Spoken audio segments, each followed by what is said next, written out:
Good morning, everyone. Thank you for joining us for our 8th workshop in the CAES Digital Teaching and Learning series.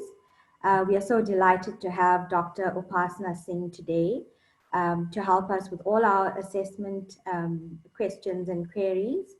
And I'm sure you all know who she is because she has been doing a fantastic job of training us on the learning management system on Moodle.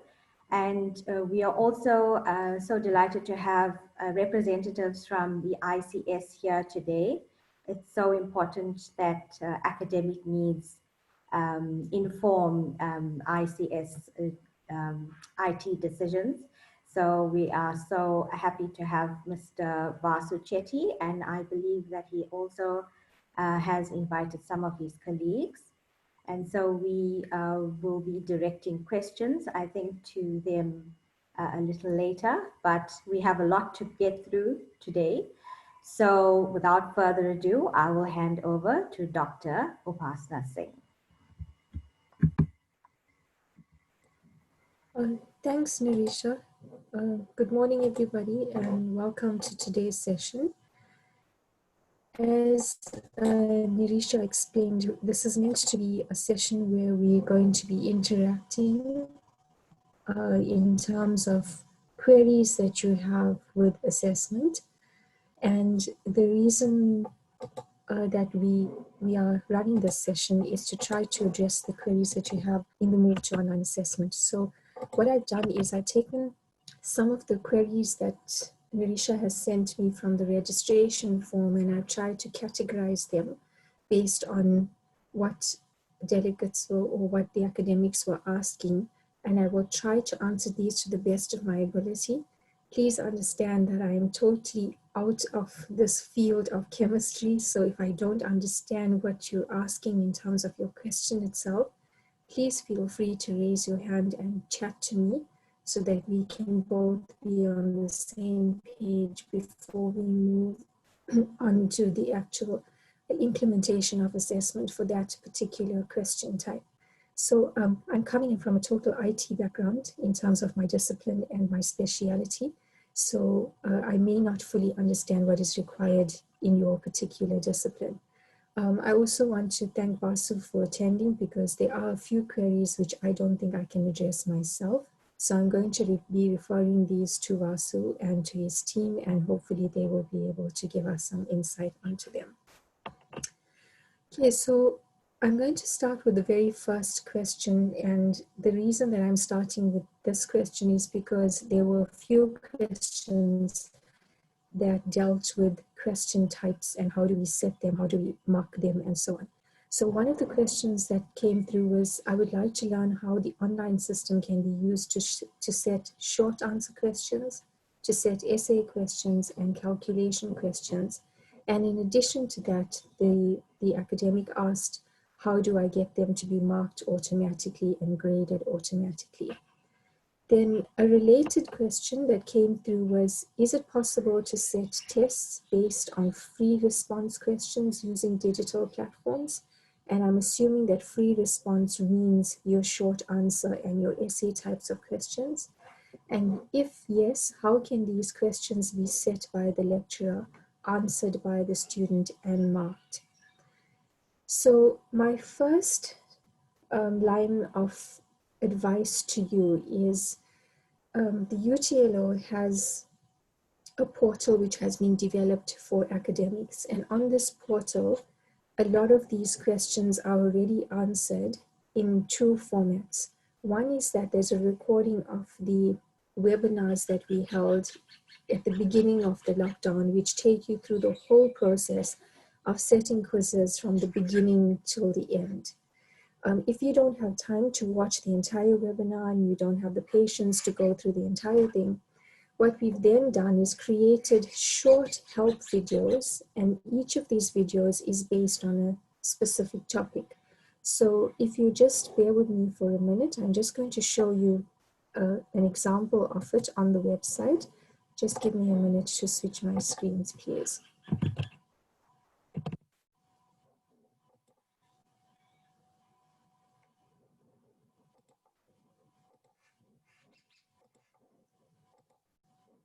Okay, so you should be seeing right now the UKZN Learn online portal. If you click on Teach Online Portal, it will take you to the UKZN UTOP page. And on the UTOP page, there are a whole lot of resources that you can access. And each of these resources has been categorized according to the actual software package that you need the assistance on. So I'm going to be looking at the Moodle page because that is what we're focusing on today. And in the Moodle page, you can see, for example, we have here the frequently asked questions on Moodle, which have been created as video resources. And here is, for example, a short video clip on how do you prepare scripts for moderation for review? How do you mark or remark an essay question? How do you mark an MCQ or similar question type? How do you use override user settings in Moodle activities? How to release marks and feedback in a Moodle quiz? How to create groups for Moodle activities, and how to assign groups in Moodle activities. There have been a further 7 videos that have been developed, and the UTLO is in the process of uploading these. And once those are uploaded, you will see that those also focus on different aspects of guiding you in terms of help. So if you look at the duration of each one of them, they're less than 10 minutes. And the reason for this is because we try to break it up into that particular activity so that it focuses only on what you're looking for. For those of you that might be looking for the entire webinar, which you know that we ran a lot of webinars at the beginning of the semester, then you can go into the webinars and look at each one of them. But once again, those are pretty long in terms of duration. Okay, so now that I guided you to the actual resource available, I want to very quickly move on to the Moodle page itself and to show you how you can perhaps set these questions. Larisha, if you are available, can you just confirm if it's okay for me to show an example of each of the 3 question types?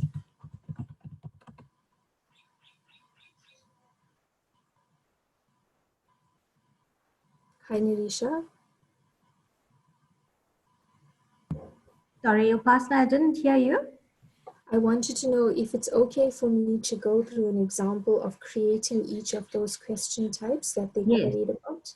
Yes, please do. All right. Okay, so I'm going to be using the training course, which I have been working on from the beginning of the year or the beginning of the training sessions.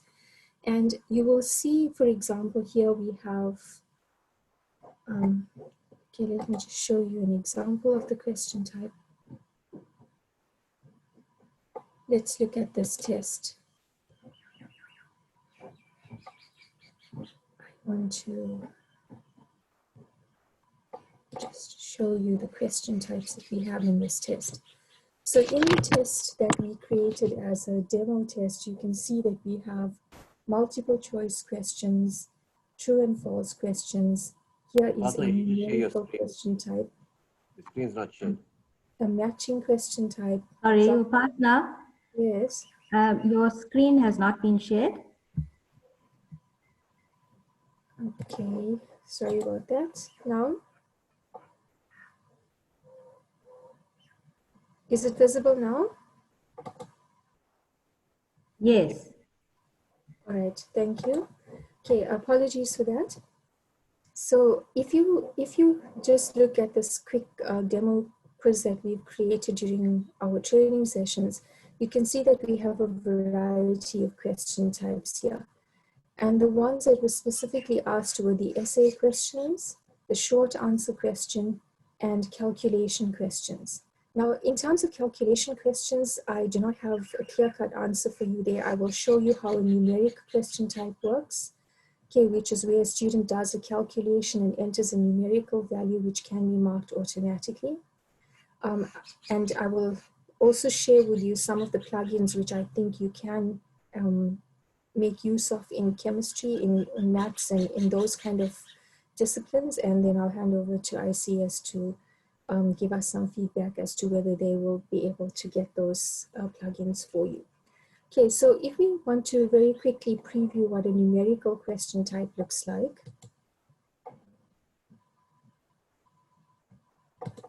Okay, just give me a minute to switch screens again, please. This is what your numerical question type looks like. It's very similar to a written answer question, but the student has to put in a numerical value in the answer block here. So you find that the instruction is not very clear, but when the student takes the test, it would be advisable for you perhaps to put in an instruction stating to the student that only numerical data types are allowed, or only numerical answers are allowed for this particular question. However, if the student does, for example, put in text instead of a numerical answer, they do get an error message indicating this. Okay. Upasana, we cannot see the example. Okay, now we can. All right, there seems to be a bit of lag at the moment, so please be patient. It depends on the data access. Okay, so this is what the numerical answer looks like. The student cannot put in calculations, cannot show their workings in the numerical question type. All that they expected to put in is the final answer. And that final answer can be marked automatically, which means that the student will have to put in just the final answer, and the answer will then get automatically marked based on the marking memorandum that you put in. Okay, so that is one question type that can be used for calculations, which can be graded automatically. Then we move back to the Moodle quiz and we take a look at the short answer question. Now, the short answer question, what I would like to highlight to you is that the short answer question does not have the same meaning as we have in a written test. Okay, typically in a written test, your short answer questions mean that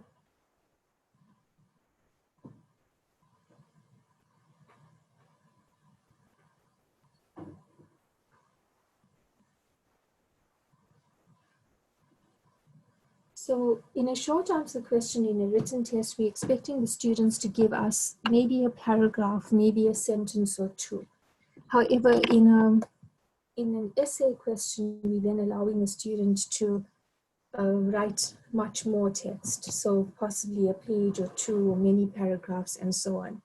So what you have to understand in the Moodle quiz, the short answer question essentially allows the student to write maybe 3 or 4, I would say a maximum of 5 words.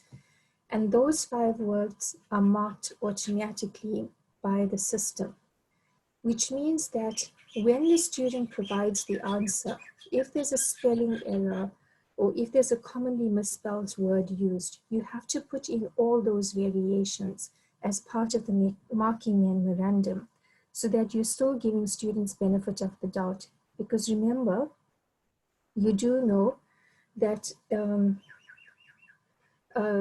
students in a written paper, you would probably give them benefit of the doubt if they had misspelled. Okay, so when you create a short answer question, I've put in these instructions just to give the student more instructions because it doesn't come in automatically with Moodle. And the actual question is, the current strain of the coronavirus that has resulted in a worldwide pandemic is known as, and the student is expected to type out the answer. If we now go back to the actual question itself,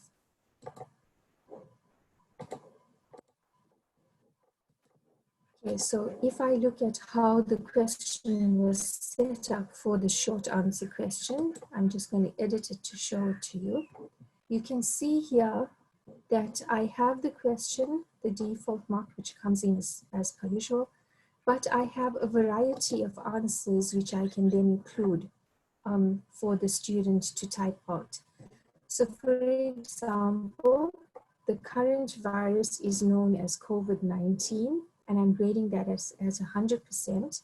But if I want to say that it's also known, I think it's known as SARS-CoV-2, I think, something like that. Okay, just forgive me if it's not 100% correct. But if I want to accept that also as another answer, I would then add a second possibility. And if I don't want to give 100% to that alternative, I could give a variable mark to that alternative. And if you have misspellings that you want to consider, so say somebody writes COVID as COVID-19, and you still want to give them that mark, but possibly only 50% because of the spelling error, you could put that in as a variation. So this is just the key that you have to remember when you're using short answer questions, is to try to cater for as many possible answers as you could, especially because it's automatically marked. Okay, so I'm not going to save those changes because I don't want to change that question. And then the last question type that we have, which is the essay question type, is simply a question type where you present the question to the student, and the student is then expected to type out the answer fully in the answer box that you have created for that question. So if we look at it very quickly in terms of a preview,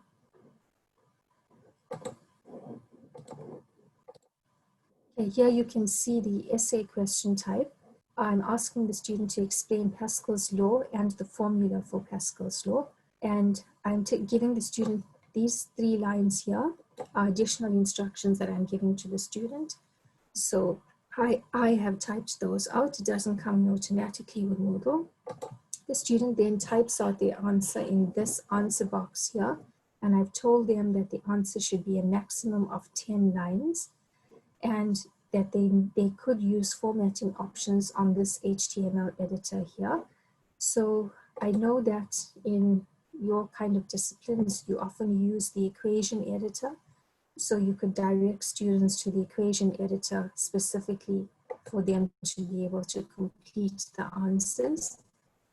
Okay, what I do know with the equation editor from working with a few other academics is that the actual numeric keypad that's used on the equation editor is not available to students during the assessment on a quiz, but it is available to the students during an assignment assessment. And as far as I know, ICS is still looking into how it can be made available to students during quiz, or whether it is possible to be available, because we have directed that query to them. As part of an essay question, you could also enable for students to be able to submit a file. So students might be required to type out an answer and then upload a supporting image, and you could get them to upload that file in this particular section here. As you can with most other activities in Moodle, you can also restrict the file types that the students can upload. So if you want the students only to upload image files, you will select that option in the settings itself.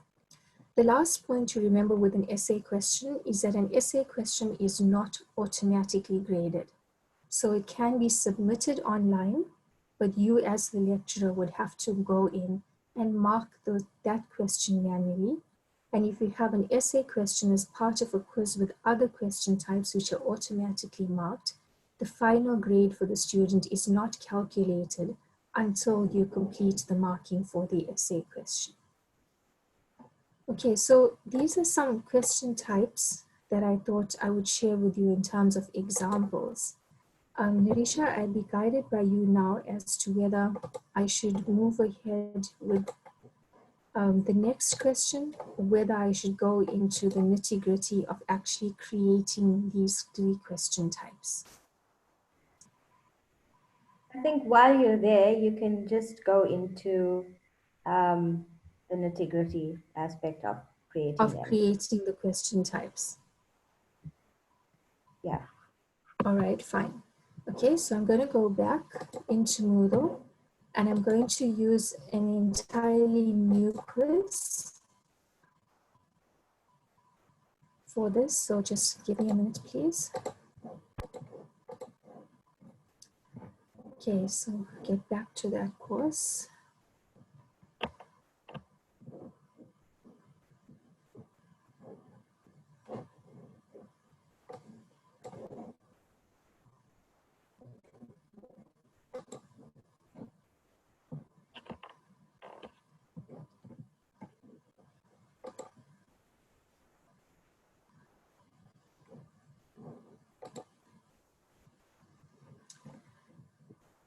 Okay, so the first step, as you know, is that you need to add a quiz activity to your course.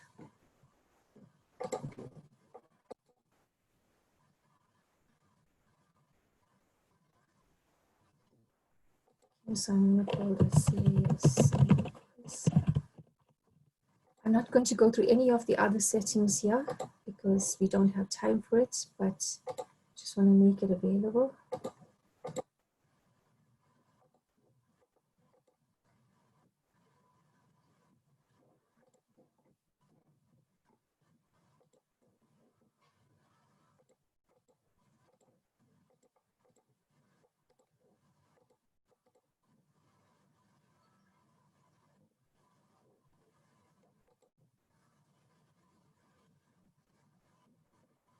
Once you create the structure for your quiz by setting all your settings, you then click on Edit Quiz to add your questions in. And the first question type that we're going to very briefly look at is the numerical question type. So add a new question. And the numerical question type is number 5 on the list. When you click on numerical, it tells you it allows a numerical response, possibly with units, that is graded by comparing against various model answers, possibly with tolerances.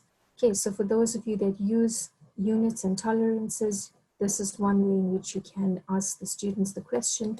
But as I explained to you, it's only the final answer that is then given by the student. Okay, so your question name is a descriptive name, so I might call it numerical prime numbers.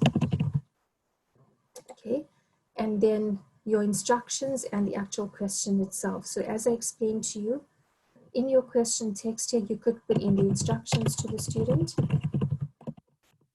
that this question requires answer format.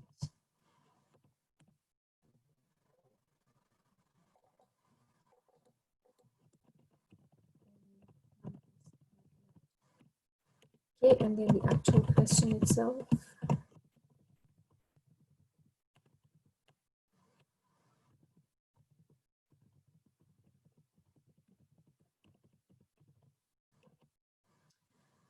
Okay, you can change your mark scheme if you think that this is a question that requires more marks. You can change it from 1 to 2.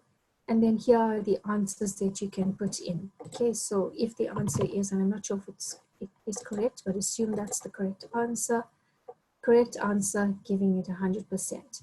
For those of you that work with variances, you can put in your margin of error here, and then you can put in all the possible answers that the student could give with the different variances and different grades. Okay, I'm just putting in the one answer. Okay, you can also use units. If you have a question type that works with units, and how the units are handled are explained here. Okay, so if you're not using units at all, like I'm not using here, then only the numerical value is graded. However, if you are using units, then you can say units are optional, or the unit has to be given and will be graded. Okay, so in the third option here, you're forcing the student to give the unit itself.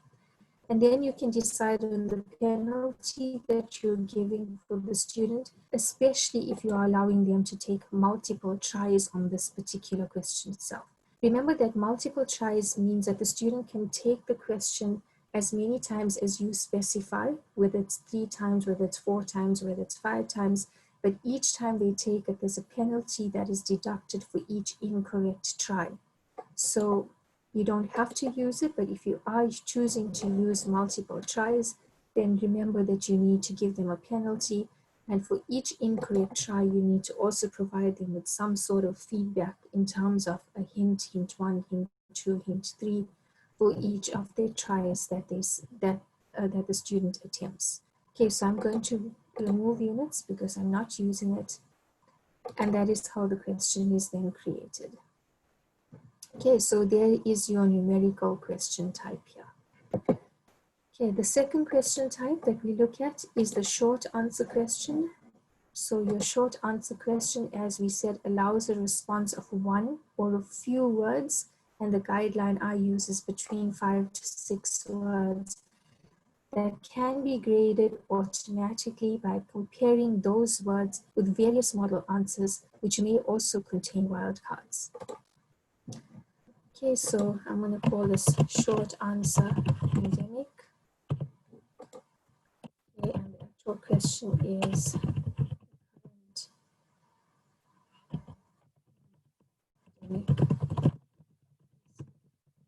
is known. Okay, and here I'm expecting the students to type out the answer. Remember to look at case sensitivity. So if it's important that case has to be maintained, then you will change it from no to yes. And just simple example, H2O, where the H has to be in capital letters. In that instance, then you would say yes, case must match. But if it's not imperative for case to match, then please leave it as no, case is unimportant. And the reason for that is because then that reduces the number of answers that you need to put in here to allow for the students, to allow the student to have benefit of the doubt. Okay, so I'm going to just say that the current pandemic we are commonly faced is known as Corona. Okay, because case is unimportant, it doesn't matter whether the student types out Corona in capital letters or small letters or mixed cases, they will still get the full mark for it. Let us say I also want to allow COVID, and COVID would also get 100%. And then what if I want to allow COVID and anything after COVID? So COVID-19, or let's add some more answers. Or COVID-19 like that. You can see here that answer 2, 3, and 4 are very similar to each other. So in other words, all I want to say is that anything that's written after COVID should be accepted as a possible answer. So I can use a wildcard for that, and I'm going to use this, well, the asterisk is used as the wildcard. And I'm going to say that anything after COVID would still be allowed. Okay, but obviously when I'm doing the checking of the marking, I have to check to see that the wildcard makes sense. So what the students put in after COVID does make sense. Allowing for misspellings. So if I want to allow for students to make an error, for example, in the word corona, they spell it as C-A-R-O-N-A or C-E-R-O-N-A or anything like that, I'm using another wildcard there. Okay, so wildcards are not compulsory, but they make your life easier. Okay, so in this particular example, I'm just giving 2 variations that can be typed out by the student. Okay, I don't need to make any changes here unless, of course, I'm using multiple choice, and it works in exactly the same way. And I click on Save Changes. And the last question type that I'm creating is an essay question. The essay question can be found here. It allows a response to a file upload or online text, which must be graded manually. Okay, so this is the key to it, is that an essay question can be used to gather students' responses, but it cannot be marked automatically.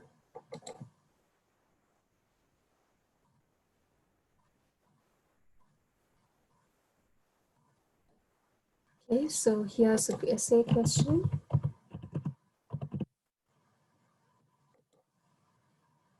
Okay,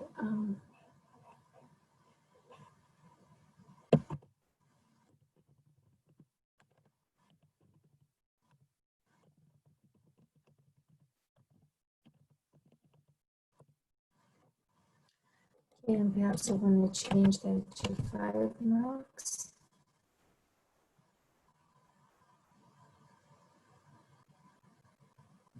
Okay, and then here you have the option of what you want to allow the student to enter in the essay question. So do you want the student to submit an attachment as well, or do you want them to type out only text?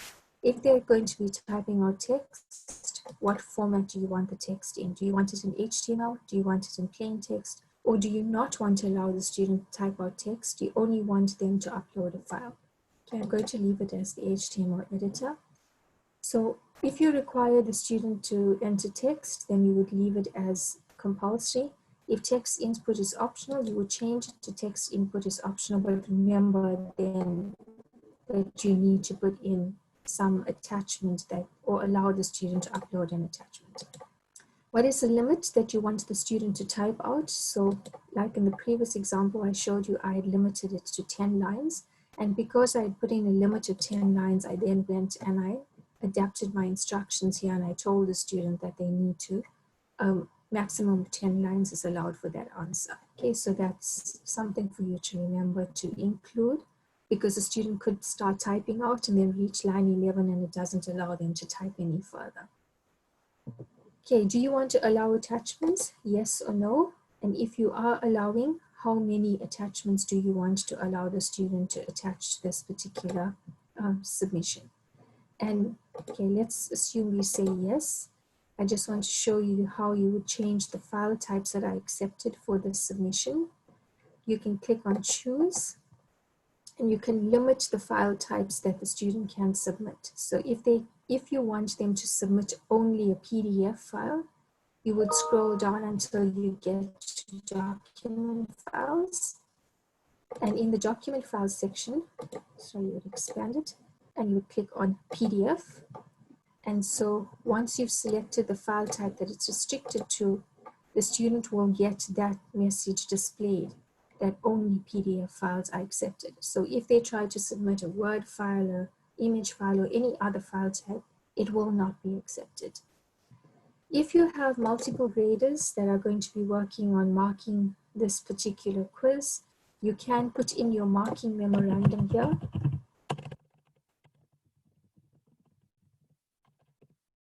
The marking memorandum does not display to the students, so do not worry about students having access to it. The marking memorandum is only displayed to teachers that have teacher access to the module. So having said that, that's something else that you should be aware of. If you have tutors or you have demonstrators or assistants or whatever you call them in your discipline, and they have teacher access to your site, you would need to change the role that they have for the period that you are running the assessment online to ensure the integrity of the assessment itself. Especially if you have the marking memorandum included, it is not a wise idea for anybody else except the teachers in the course to have access, the actual academic teachers in the course to have access to the marking memorandums. Okay, so that is how your essay questions are set up. I'm going to very quickly change my role here to a student just to show you how these questions are displayed for a student in the actual assessment period.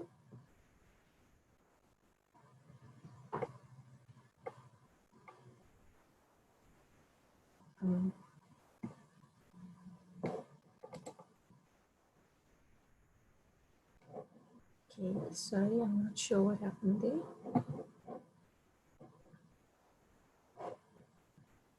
Just change my role back.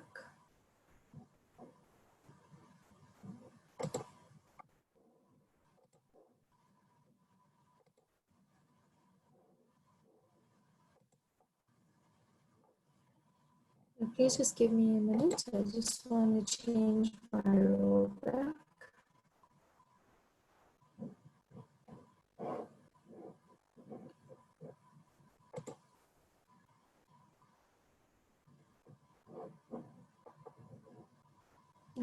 Nishani, sorry. And Risha, are there any questions that I need to address? Are there any hands up while I'm just trying to sort out my access? There is one question, does the answer box come automatically? I'm not sure what that is referring to. Okay, it's probably the answer box in the essay question. Yes, the answer box does show up automatically for the students. So I'm trying to get into the student view to show you that. Any other questions in the meantime? Moses had his hand up. Moses, do you still have a question?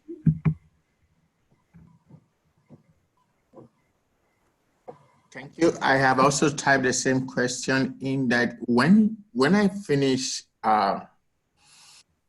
grading the essay question manually, when I've done that and I've given the score, how do I make Moodle to recognize my score and recalculate the total marks for the students?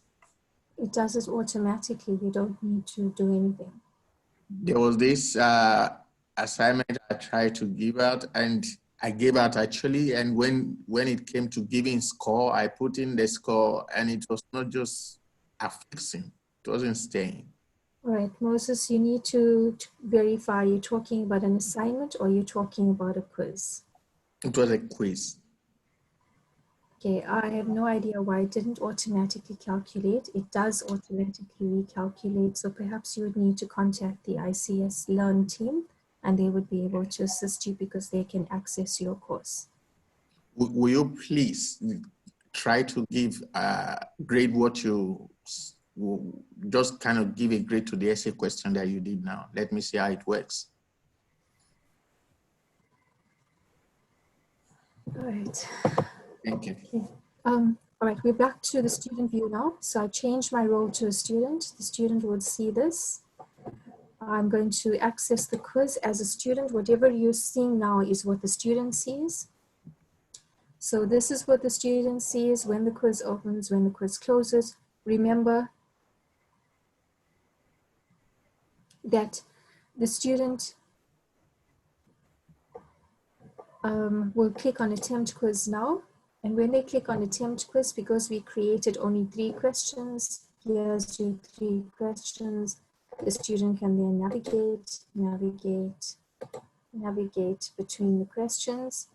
And here are the questions, okay? So assume that the student is now starting on question number 2. The current pandemic that we're facing is Corona. If the student wants to come back and check this question, they can flag it, click on next page, takes me to my essay question. Briefly explain Pascal's law. The student will type their answer here.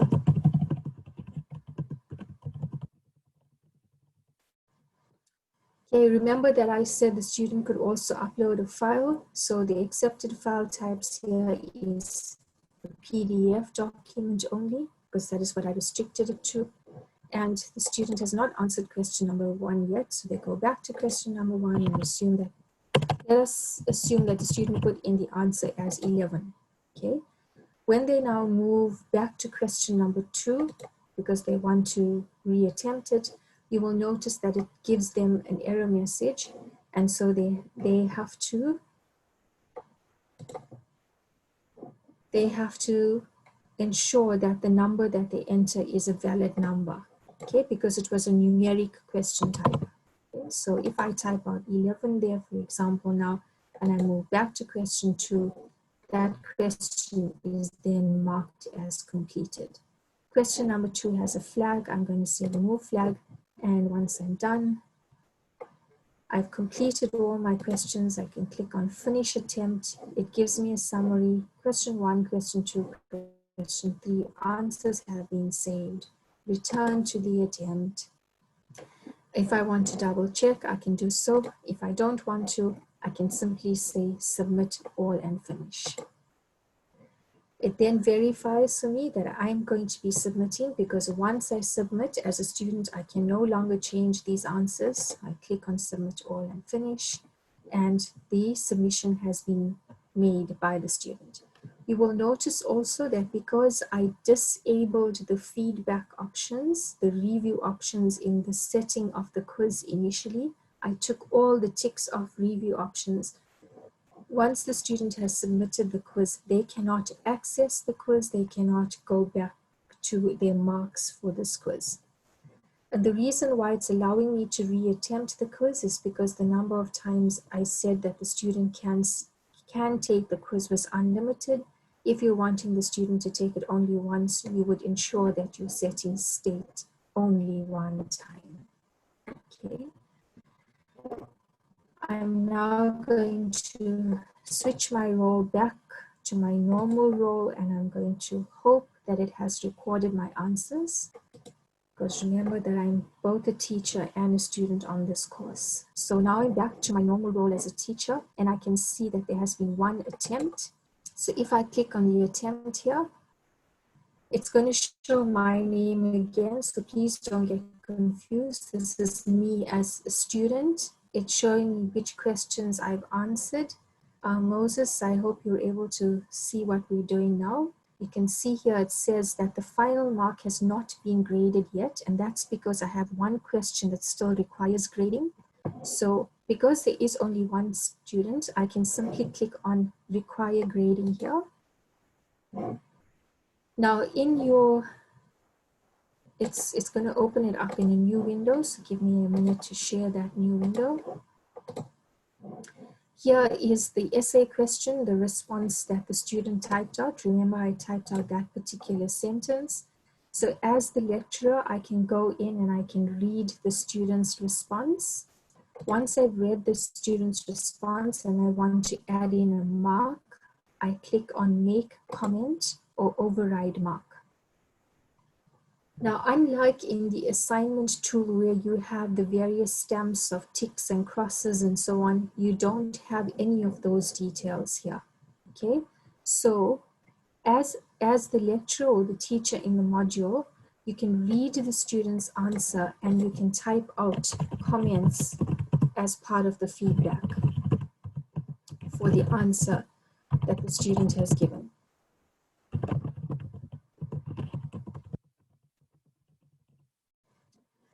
Okay, and then you can allocate a mark. So maybe the student got 3 out of 5. And remember that we said, or that you can also view how the student attempted the actual question itself by looking at the response history.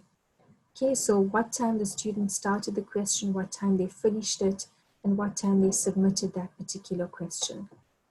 Once you've completed the marking for that question, you will click on save. Moses, I hope up to this point you're fine.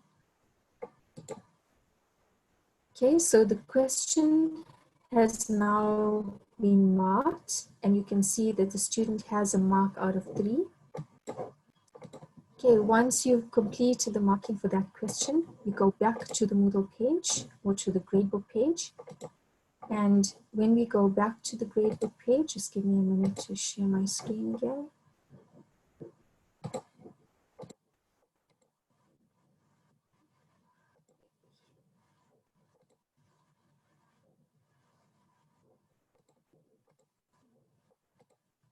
Okay, are you able to see the screen? Because I'm having a problem sharing again.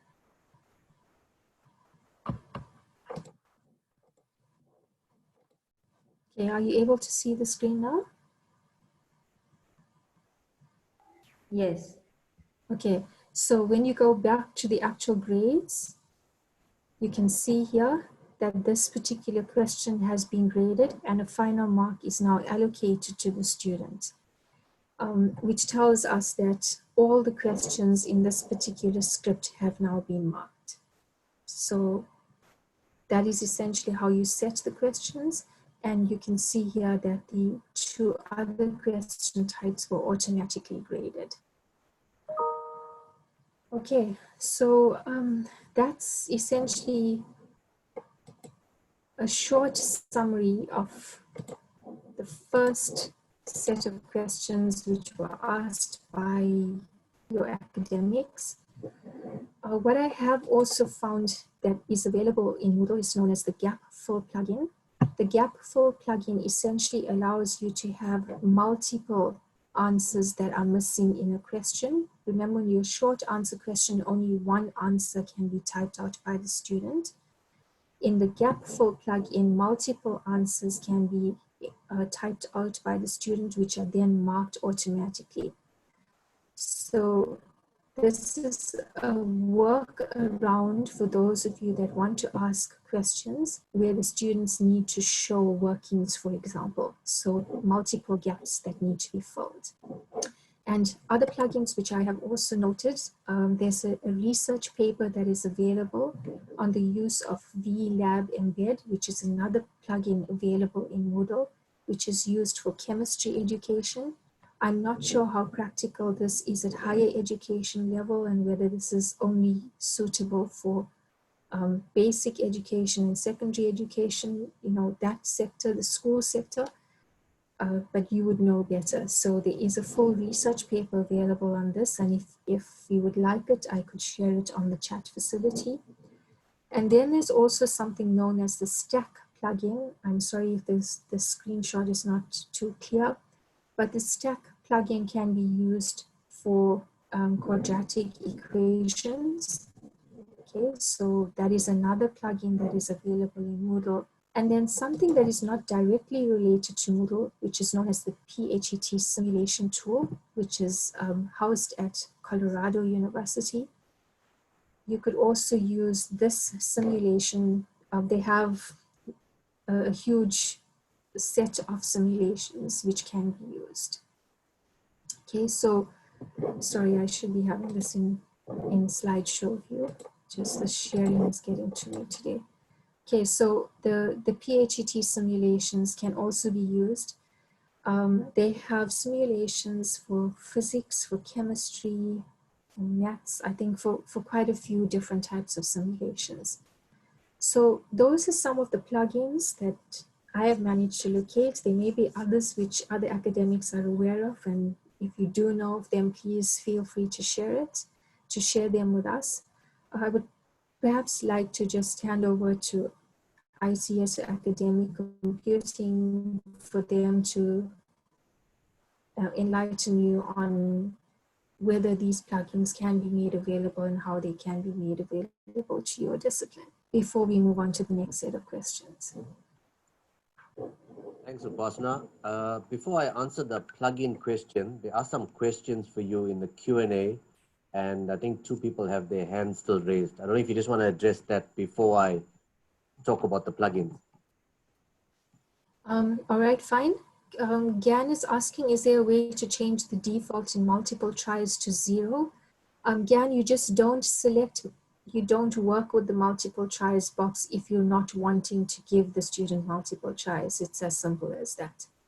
Okay, Johnson is asking, if a student cannot get into Moodle during the allocated time due to connectivity issues, is it possible to reopen the quiz for a single student only? Yes, Johnson, I will be going through what is known as user overrides a bit later in the session because there are a number of other questions which are related to user and group overrides. Okay, so that's the Q&A done.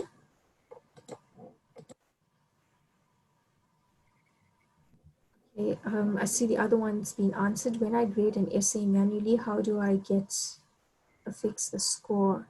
Okay, so that we've answered already through a practical demonstration. Moses, I hope you're okay with that. And then the chat facility, are there any questions? Does the answer box come automatically? Yes, we've already seen that. Where do you allocate the mark? In the comment or override section, as you've seen in the demonstration. So if you still don't understand that, please just raise your hand and we can chat through it. Okay, so there are some hands that are raised. Roshan, you can unmute your mic if you'd like to speak.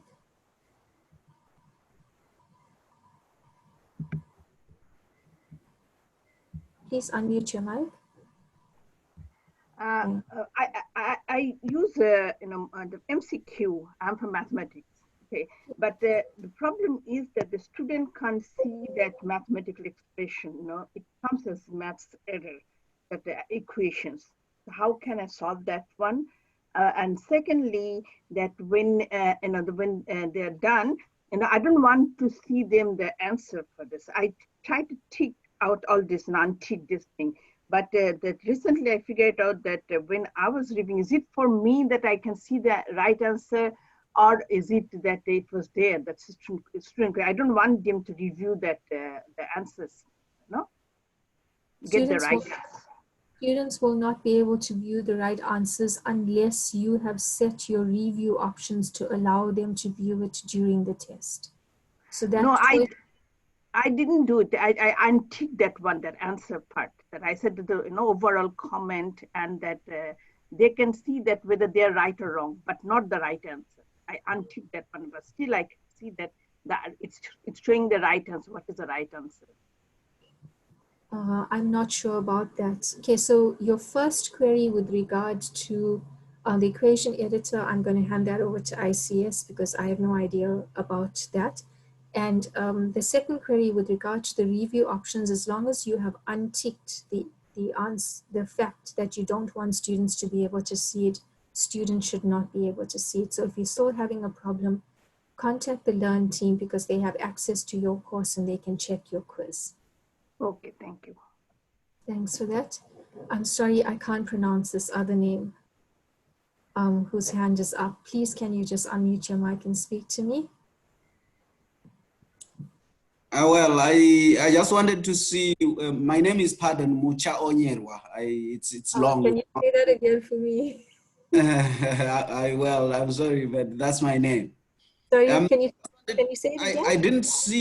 I didn't see where you placed the mark for the essay question when you were demonstrating. I tried to see where you were putting the mark. I couldn't see it. All right, I'm getting back there. Okay, so if this is the essay question I'm reviewing, I'm hoping that you are able to see my screen right now. Yes, yes. All right. I'm going back to the essay question, which is question number 3 here. Yes. When you click on make, comment, or override mark, yes, it opens up the window in a separate window for you with the essay question that the student has answered. Here is the student's answer. yes, Here is the marking memorandum. Remember, we said we have a marking memorandum which we're including for the graders. So yes, not see the marking memorandum. I can see it. I can review, look at the marking memorandum, add the comments, and here is the box for them. Oh, okay. All right. Once you've put the mark in, don't forget to click on save. Okay. If you don't click on save, the mark will not be recorded. Okay, so I hope that answers your question. Yeah, Moses, it does. thanks. Moses, you had your hand up. Are you okay now?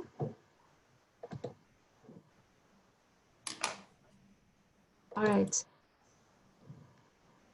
Mkhize Silungile, you can unmute your mic. Mine may sound a bit silly. I wanted to ask, when the students are given the option to upload files, what are the chances or what are the precautions that they don't, for example, they've explored other subsequent questions, that they can then, while uploading, they look at other files to try and find answers for other questions? I don't know whether I'm making sense. Okay, I want to clarify something with you, Silungile. Thanks for your question, and please don't feel shy to ask. No question is a silly question because I'm also still learning about the platform. Every day we learn new things.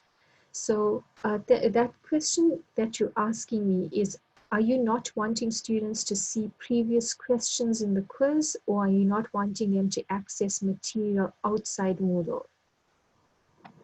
Yes, if I don't want them to access other material other than the one file that they need to upload in their responses. So you want to restrict what they can use while taking the quiz itself?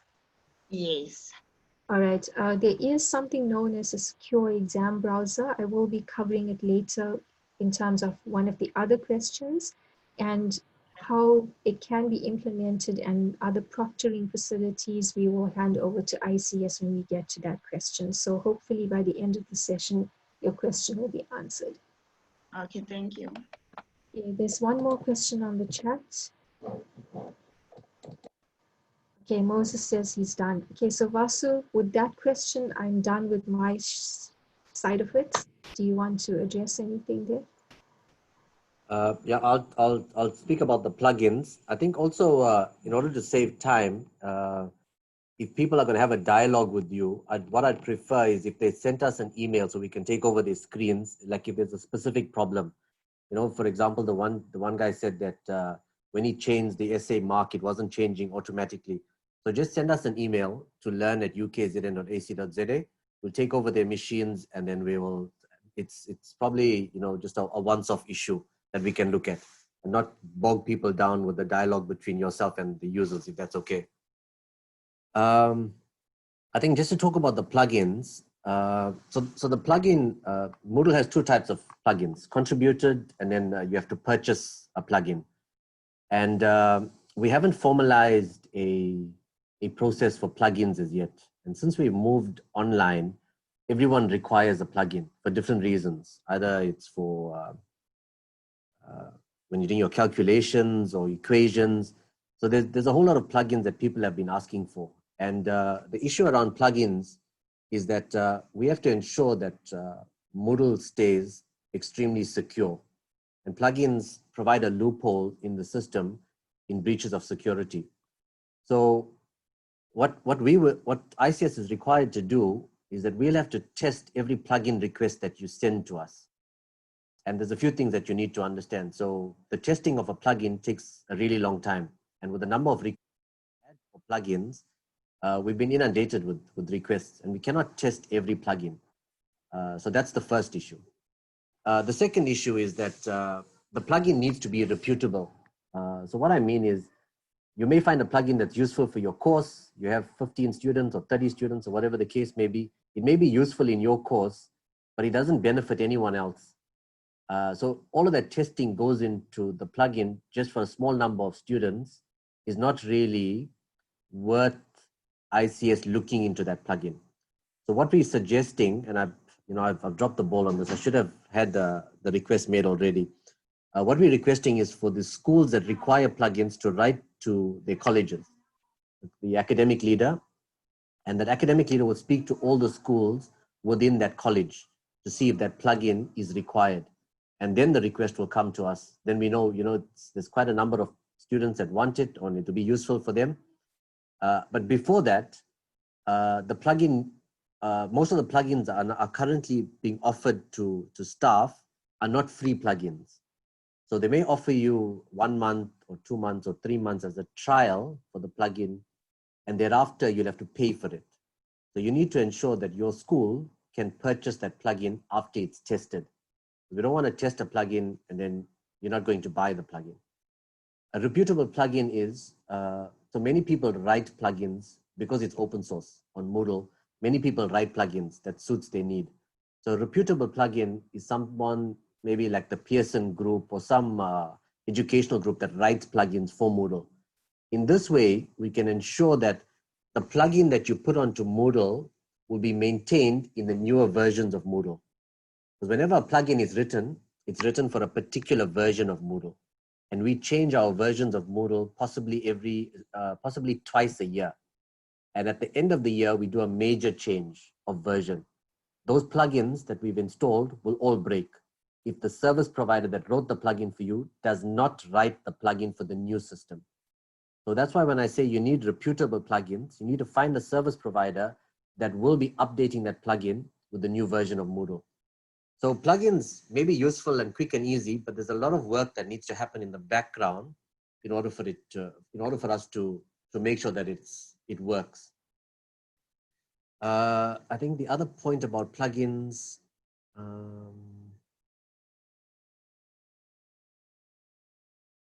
yeah. So basically, that's the reason why we do not like to implement plugins unless we know that it's going to benefit a large number of students the plugin is from a reputable service provider, and they will enhance that plugin for the new version of Moodle.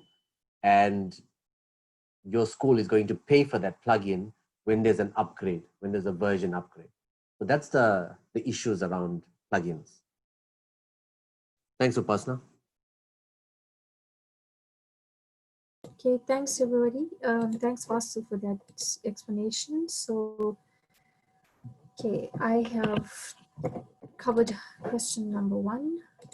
Let's just move on to the next set of questions. Just give me a minute, I seem to be stuck here.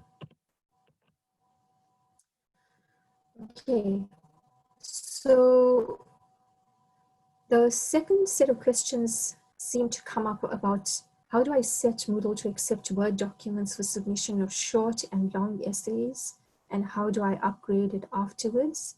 How do I grade it afterwards? So once again, I have already directed you to the UTOP site, which gives you some examples of how you can mark your assignment type questions.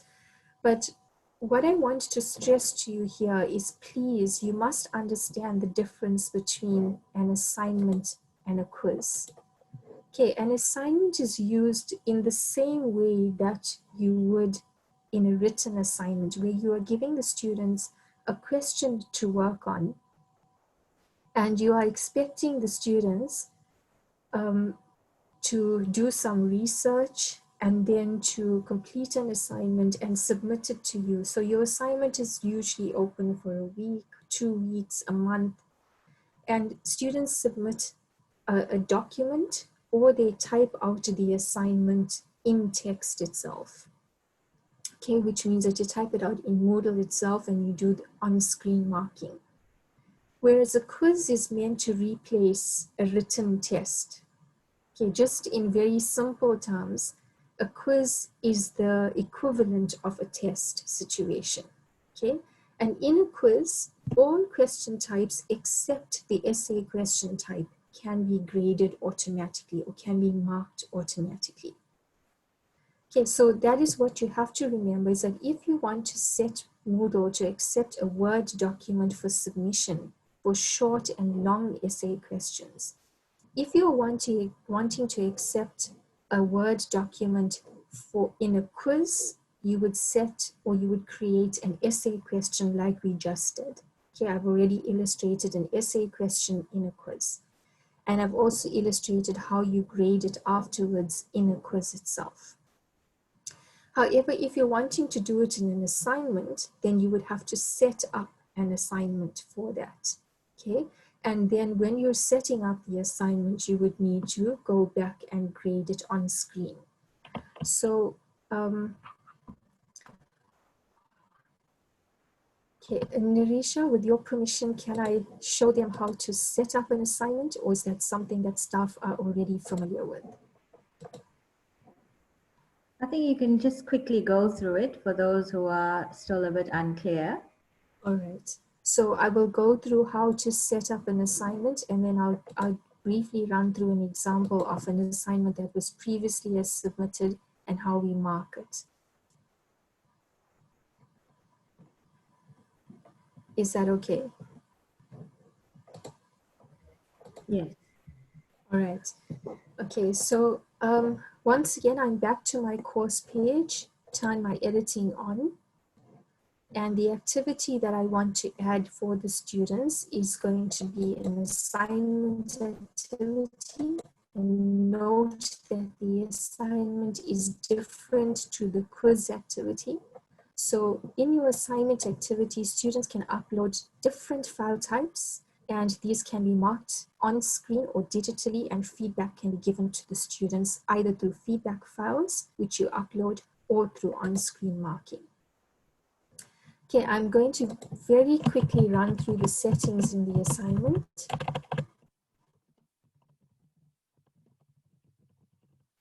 Okay, so in your assignment name, you will put in a descriptive name so that the students know where to go to complete that assignment. In your description section, this is usually your instructions to the student on how they need to complete the assignment, how they need to submit it, what file format they need to use for the submission. Are there any naming conventions for the file they're uploading? So you might, for example, ask them to save their file as student number underscore surname dot PDF if you're accepting only PDF files. Okay, you can also include the question or the questions for the assignment in this section. Any other general instructions that you want to give to the student. If you are having lots of details in the description area, it is advisable not to display the description on the course page because it becomes too much text that is visible on the course page. Now, the section here, which is known as the additional file section, is the file that you are wanting to give the student to use as a reference in order to complete the assignment. And it is optional. You do not need to include a file if there isn't a file that the students need to reference. So for example, instead of including the question for the assignment in the description section, you can type out the questions in a Word document and upload the question file as an additional file here. Okay, please remember that this section here does not refer to the file submission that the student makes. Oops, I lost it completely. But it refers to this section, it's the section of the assignment that you are providing files for the student to use as reference in order to complete the assignment. Okay, sorry, I lost it there, so I just have to very quickly type it out. I'm just going to put instructions, but I think you understand what needs to go in here and the additional files. The availability section works very much like your quiz. When does the assignment open? When does the assignment close? Remember that if you are saying the assignment closes on the 29th of July, but you want submissions to be made by 3 p.m. on the 29th of July, you will change the time here and inform your students in the instructions of the cutoff date and time. Highlight the time because students automatically assume that if the submission date is on the 29th of July, that midnight is the closing time. Okay, if you're wanting to allow your students a grace period in which they can submit after the closing date, you can use cutoff date, which means you enable cutoff date and perhaps allow them to submit until the 5th of August, okay? If you're using a cutoff date, it means that any student who submits after the 29th of July, but before the 5th of August, they will be highlighted for you as a late submission in the submissions made by the students. This is just a little feature here that allows you to remind yourself that you need to grade those assignments. You will get an email on the 5th of August in your inbox stating that submission has closed to those assignments and you now need to grade them. If you want these timings to be displayed to the student, then you put the tick on show description. So here's the setting which answers the question which was raised. If I want students to submit a file submission, I will click file submission for the assignment. If I want students to type out text directly in Moodle to complete the assignment, I will select online text. If I select online text, the only feature I can enable is a word limit, and this is optional. I can limit, for example, the number of words that the student types out to complete the assignment to 500 words. If I select file submissions, these are the features or the settings that I can change. How many files do I want to allow the student to submit? Let us assume 1. What is the size of the file that I want to allow them, the maximum size, and try to keep this as small as possible to save on data costs for the students. Okay, so maybe 1 MB, or depending on the number of images and so on they have to include. And this accepted files works exactly the same as the setting in the essay question. Do you want to limit the file type that the student can submit? So if I am saying that the student can submit only in PDF, I select PDF, and if the student tries to submit in a Word document format, it will not allow the student to submit. Okay, what are the feedback that I want to give the students? Do I want to annotate directly in the file itself? Or do I want to add feedback comments if the student is typing out online? Or do I want to use feedback files? Okay, I'm not going to have time to go through each of these options, but I'm just simply going to use the annotate PDF for now, which means that the file will open up in Moodle. I can complete the marking on screen and allocate the marks to the student. Submission settings.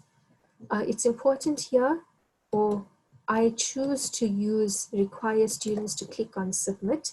And this is to save me getting queries from students saying, oh, I accidentally submitted a draft instead of the final and so on. So students have to accept that they are making their submission. And they also need to accept here in this statement that the work is their own work.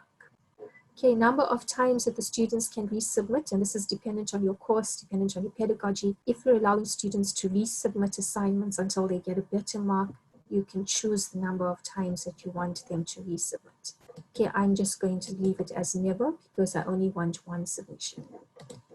If you are working with groups, students submit in groups, you have to create your groups beforehand, and groups are created out of the actual activity. They are created in the main course.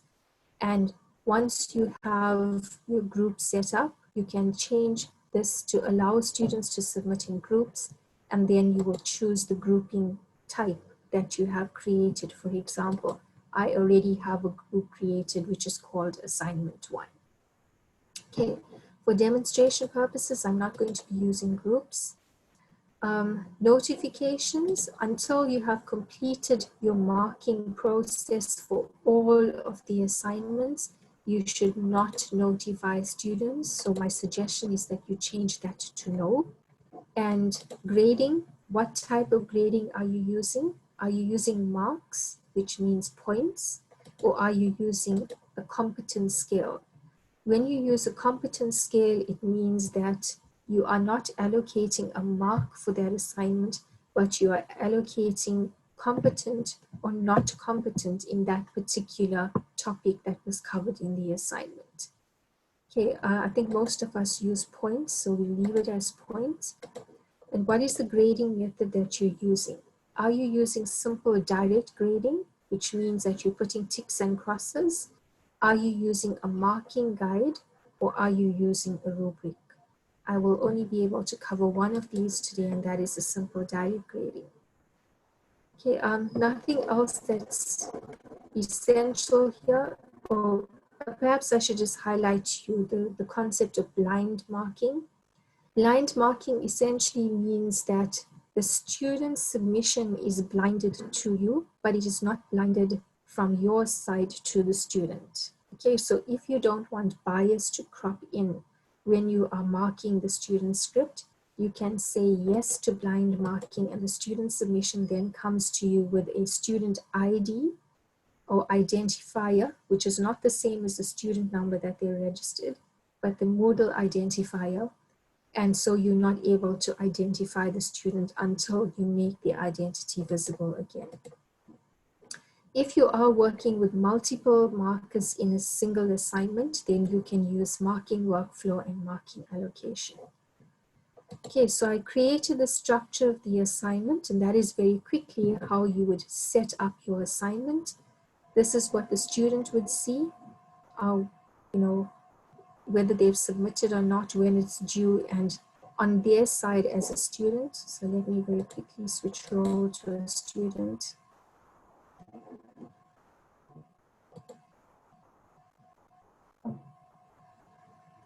This is what the student sees. So the student would see the question with all the instructions. If there was a file here for them to read, they would see that, and they would then make their submission using the Add Submission button. If they wanted to communicate with the lecturer, they would use the comments button here, and this is a private communication about this assignment between the lecturer and the student itself. Okay, so that very quickly covers for you how to set your assignment. I'm going to run through a previous course that I had students submitting an assignment to, just to show you how the marking works. So if this is the assignment, let me just turn it off again. This is the assignment that the students completed. You can see here, this is how I set up the assignment, the name of the assignment, the questions and the instructions, how they should submit their answers, when they need to submit by the date and the time, using the Moodle assignment submission link, how they should save the file, the fact that no late submissions will be accepted. And then I've provided for them some readings which they can use in order to complete this assignment. This was the files that I uploaded for them to use. They could also use other readings. And once the submissions have been completed, I'm then able to view all the submissions. Once I'm ready to grade it, because I selected Annotate PDF, I can click on Grade. This then takes me to my grading page, and I can see that the student submitted this file here. The file then opens up for me directly in Moodle, and I'm able to mark it. How do I go about the marking process on screen? I can use any of these features in the annotation toolbar. So the most common one that we look at are your ticks and crosses. You can see I've added ticks and crosses here. I access the ticks and crosses using the stamp button. Here's my ticks. Here are my crosses. Okay, please note that they are pretty big, so they cover the text. Be careful where you actually put them in. Remember that this is not automated marking, so you still have to add up the marks. You can decide how many marks each tick contributes, and then you'll have to total it and add up the marks. If you have multiple questions like I have here, you can see that there's 6 pages of answers that I need to read for this particular student. For every question that I'm marking, once I've completed the marking for that question, I can use a sticky note or a comment, for example, from here, and I can total the marks for this question to say that the student has 4 marks, so that it makes it easier for me at the end when I'm totaling the grade out of 100. I simply go and I add up the marks that I put in the comments. Other annotations that you can use, the highlighting tool. So here's the highlighter, and you can highlight text. You can change the color of the highlighter by using the ink drop button. Likewise, you can use the underline or the line to underline text in the marking process. There you have your shapes if you want to include them. Here you have your squiggly lines. And lastly, if you've made a mistake, for example, you don't think that this tick should be there, you've made a mistake, all you then do is use your select tool, click on the actual tick, and either delete it using the recycle bin or pressing the delete key on your keyboard. Once you've completed the marking for that entire script of the student, you can then put in a final mark in that grade box on the right-hand side here. And if you wanted to add in feedback comments for the student in general, you can put in general comments.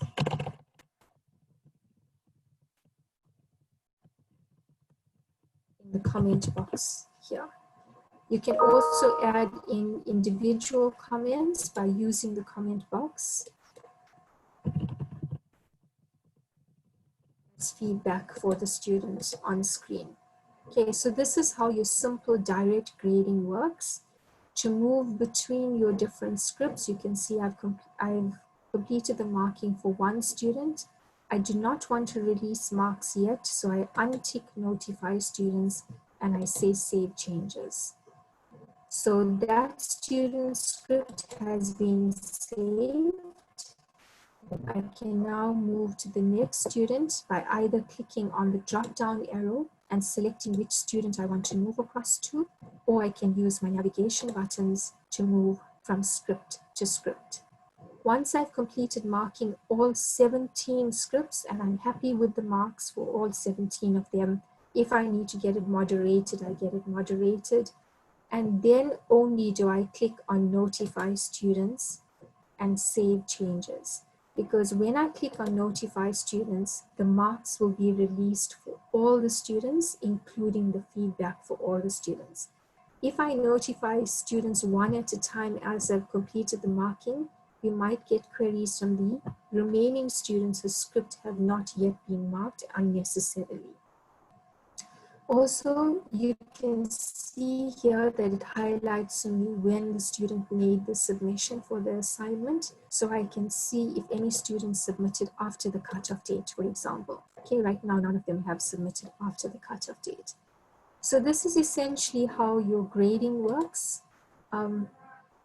Linked to the grading of your assignments is the concept of moderation, which I will hand over to Vasu a bit later in the session because there are a few more queries with regard to moderation, and he can perhaps guide us on what the policies and the rules are with access to Moodle on moderation. So before I move on to the next question, which relates to groups, there's a question which is asked by Dean. Is there a way to make the marking box for the assignment bigger?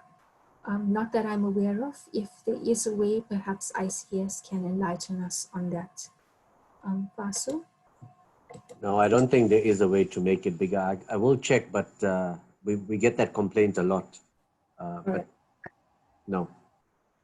Okay, so Lingelia, please repeat how you hold back the assignments until all have been marked. You simply untick notify students before you save. Okay. Are there any other queries?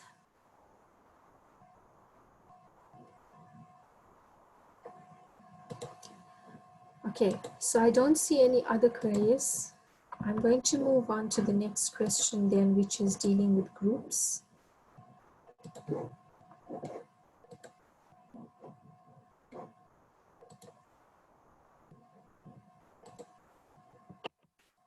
Okay, so the next set of questions that came through were based on, can I set a test to open only for a group of students within the same module and how? And then related to that, we had another query was, is there a way that a test can be open for only a few students rather than the whole class? So for example, if students are writing a makeup test, then the test should only appear to that group of students.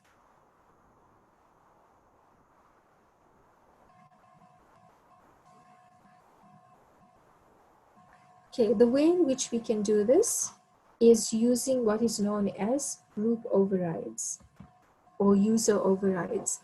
So once again, let me move across to Moodle. And I need to get out of this course, so I'm gonna close this.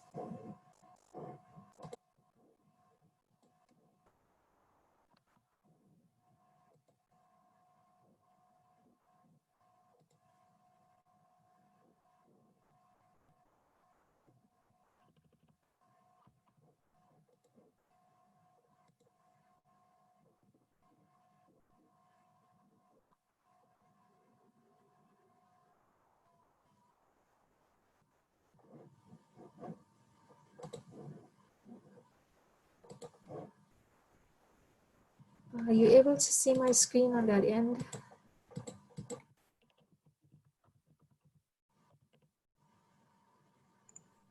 Not yet. Thanks, Vasu.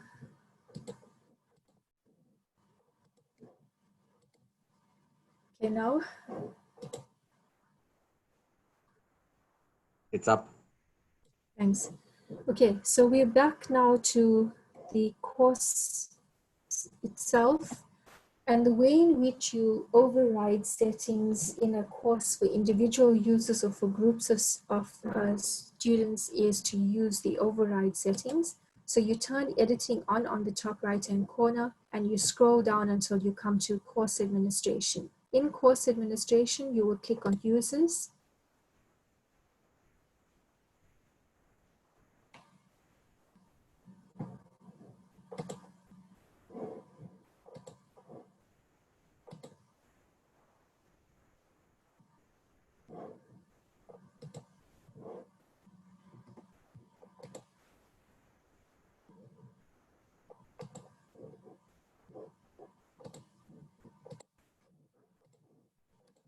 Okay, when you come to users, if you are wanting to set up the override for a group of users, in other words, you have 5 students that need to take this particular makeup test, you will firstly need to create the group of students that you want to take that makeup test for. Okay, and I'm not going to have time to go into details about how you create groups, but you would click on your group section here and you would use create group and you would select the 5 students that you want to use that or to access only that test, and you will call the group, for example, makeup test quiz 1 or something like that. Okay, after you have set up the group, then you would go to the activity itself in the course. So if, for example, this is the quiz that we want to restrict who can get access to it, in the activity, you will click on the activity, and then you will scroll down until you come to the quiz administration. And under quiz administration, one of the settings that you have here is known as overrides. If you are overriding a setting for an individual student, you will use user overrides. If you are doing it for multiple students where you have already created a group for that group of students, you will use group overrides. So I'm going to very briefly run through an individual student override here by using user overrides, and you can see that the user override is for this particular activity, which is the sample quiz. You click on add user override, and then you will need to select the user that you're adding the override for. So you can either do this by clicking on the drop-down list and scrolling for that individual user. Okay, so for example, I might want to change the overrides for that user, which is GAN. And then to ensure or add in a bit of safety that nobody else can access this quiz itself, you can put in a password if you wanted to. And then you can put in the override for that particular user. This is just for one individual user. So I find that individual user overrides are useful for students that require extra time. So we might have a disability student. And so instead of giving them just an hour in which to complete the test, you could perhaps give them a longer time. So you would change the time, say from 10 o'clock to 12 o'clock for the student. Okay, so this is an individual override. It's available to them for 2 hours and they are now given 90 minutes in which to complete. Okay, so any of the settings that you change for this student, for this activity will be saved. And when you go to the overrides page, you can see that I have an override for one student in this particular activity. If I want to add an override for this quiz for a group of students, and I've already created the groups, I use group overrides instead. And this works in exactly the same way. Add your group override, select the group that you want to give different settings to. So maybe it's group number 8. And group number 8, the only thing that's changing here is that I'm now, okay, so I'm not changing the time limit. I'm leaving the time limit as 60 minutes, but I'm now changing the date of the test to the 25th of July. Okay, so if I save that setting, you can see now I have a group override. And if I want to check that I've done it to the right group, I can simply click on the group number. And here I can see who the students are that I've put into this group. There are 5 students, and these 5 students will then be able to access that particular test on a different date and time. Okay, so that was a bit of a mouthful from me, but that is how you work with overrides, user overrides, and group overrides, which are useful when you want to give different settings to different students within the same module without interfering with the activity itself. So let's quickly go back to the Q&As. If the Moodle page is slow when the students are writing the test, is there a way to prevent this? As far as I know, there isn't a way, Roshan, because it's dependent on their access connectivity, but ICS can correct me if there is something that students can do to increase the speed. Are there any other hands up before we move on to moderation?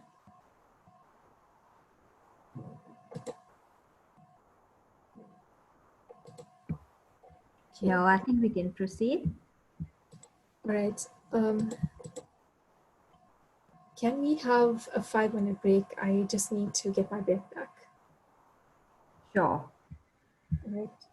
Vasu, is there anything you want to discuss in the 5 minutes, or should we just take a break? I think let's just give people a 5-minute comfort break. All right. Thanks, everyone. I'll be back soon.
Hey everybody, welcome back to the session.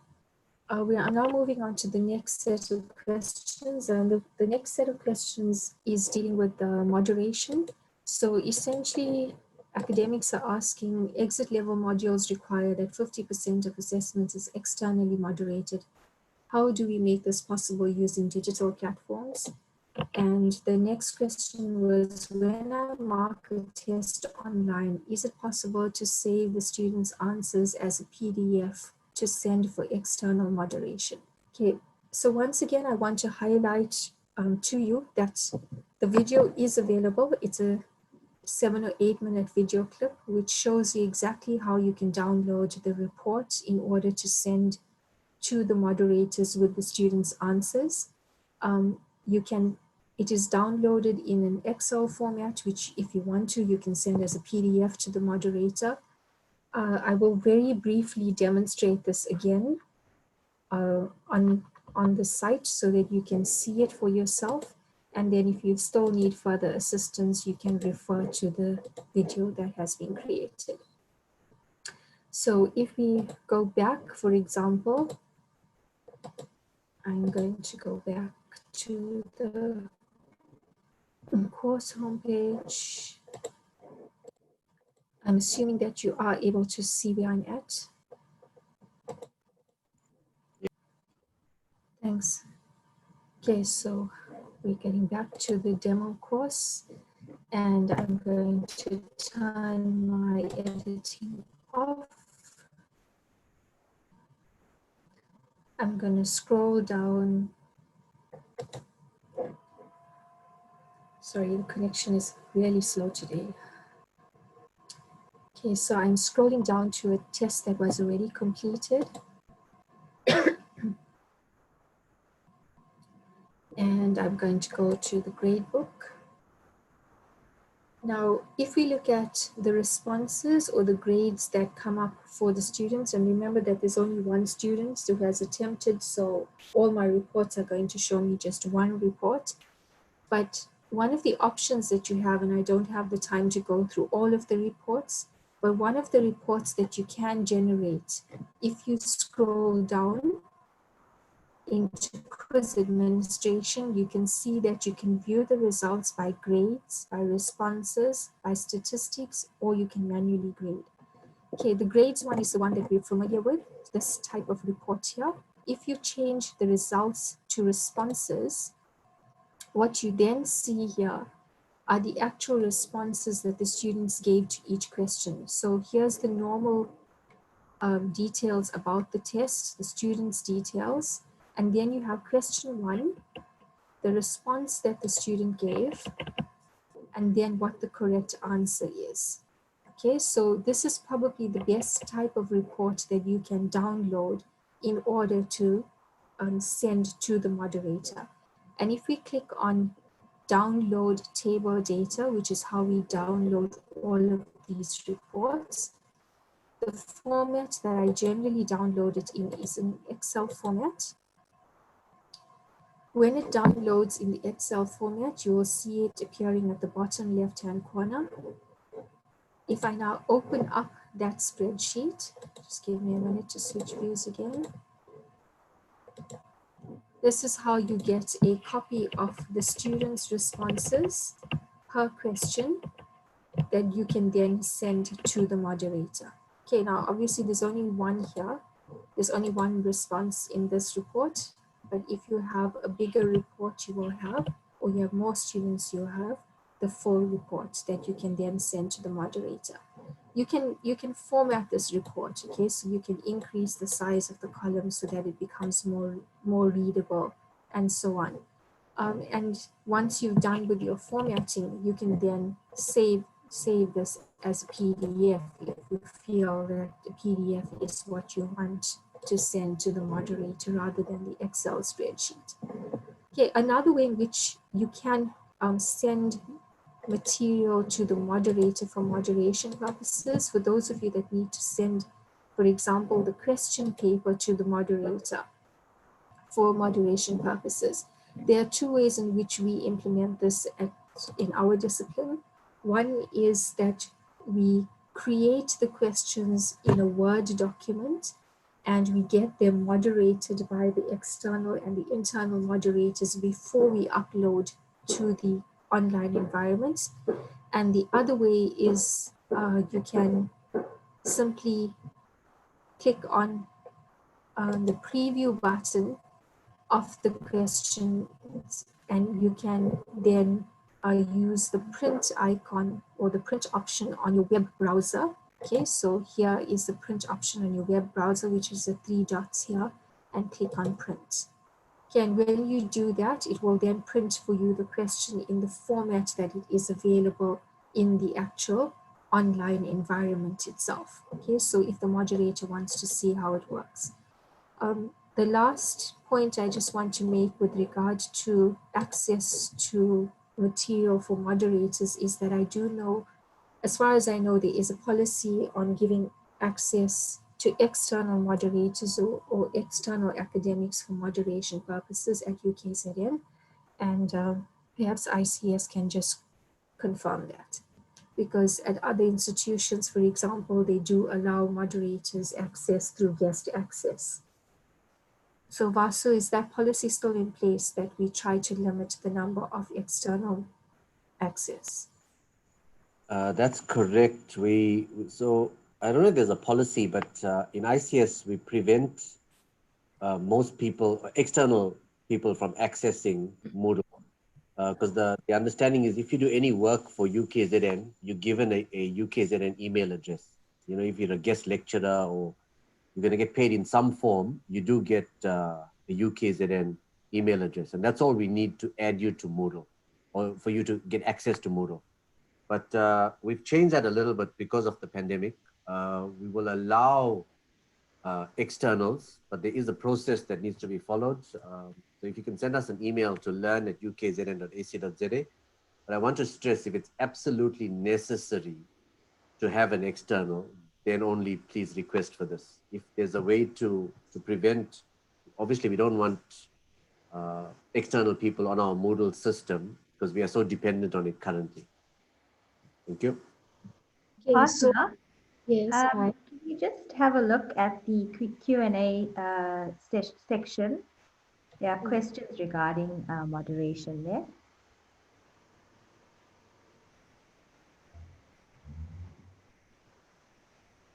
all right. So the first one,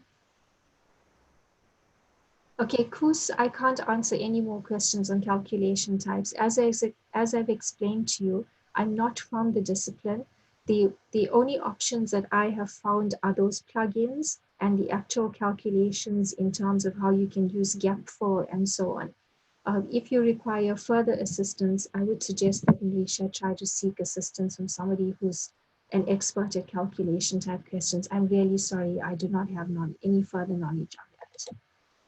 Okay, Brenda, can you download the academics marking of that answer so the moderator can see the academics comments and see how the mark was? Assessing the consistency of marking is also required of the moderator. Brenda, when you download the marks, you're going to get the marks for the automated marking. If you want to download the answers for the essay questions, then you will have to print using the PDF of the actual marking of the essay question. So the preview screen that you saw, where you went in as the academic and you put in the comments and you put in the mark for the student, you will have to print that individual page. Okay, the essay questions don't get downloaded in the report. Okay, how do you deal with moderation if you work from a question bank and students get random questions? Karen, that works in exactly the same way, because all that you then do is you print individual students' scripts. So you would review an individual student script and do a print of that particular one, and you will then get the random questions that was different for student number A and different for student number B. So it works in exactly the same way, whether you download the report or whether you generate the PDF for it, you will get the full script for that particular student. Okay, the external examiner has been added to my module. Well done, Carolyn. Okay, any other questions, Marisha? Not that I can see at the moment. All right, perhaps this needs to be changed then. Here, not set an ICS policy on external moderators, but the procedures that are currently followed at UKZN with regard to external moderation. Okay, the next set of questions was how do you download quiz marks? And I think I've just covered this right now. In order to download your quiz marks, you would go to the responses page, and on the responses page, you would download that particular report. So as a very quick recap, I'm going to go through that again.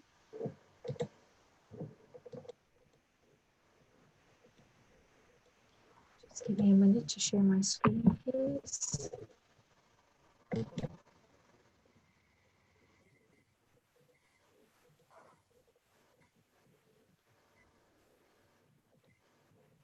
Okay, so if this is your quiz here, you go back to quiz administration, click on results, and under results, you will click on grades. This is your grades report here. If you want to download those marks, download table data as, select the format that you want to download it in. I'm going to select the Excel format because that is the format that I'm most comfortable in. Once you've downloaded it, it appears as an Excel spreadsheet here. If we open up the Excel spreadsheet, this is what your report then looks like.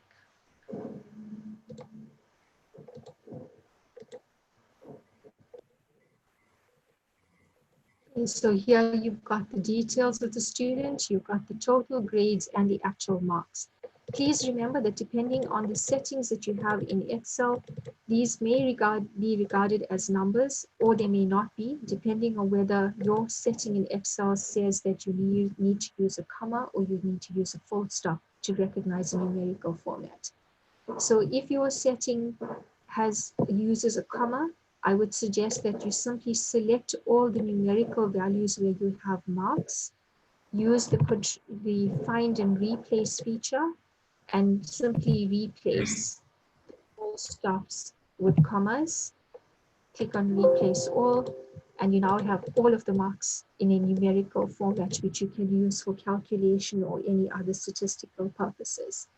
Okay, it is important to remember that because it's downloaded as just text data when it comes through from Excel.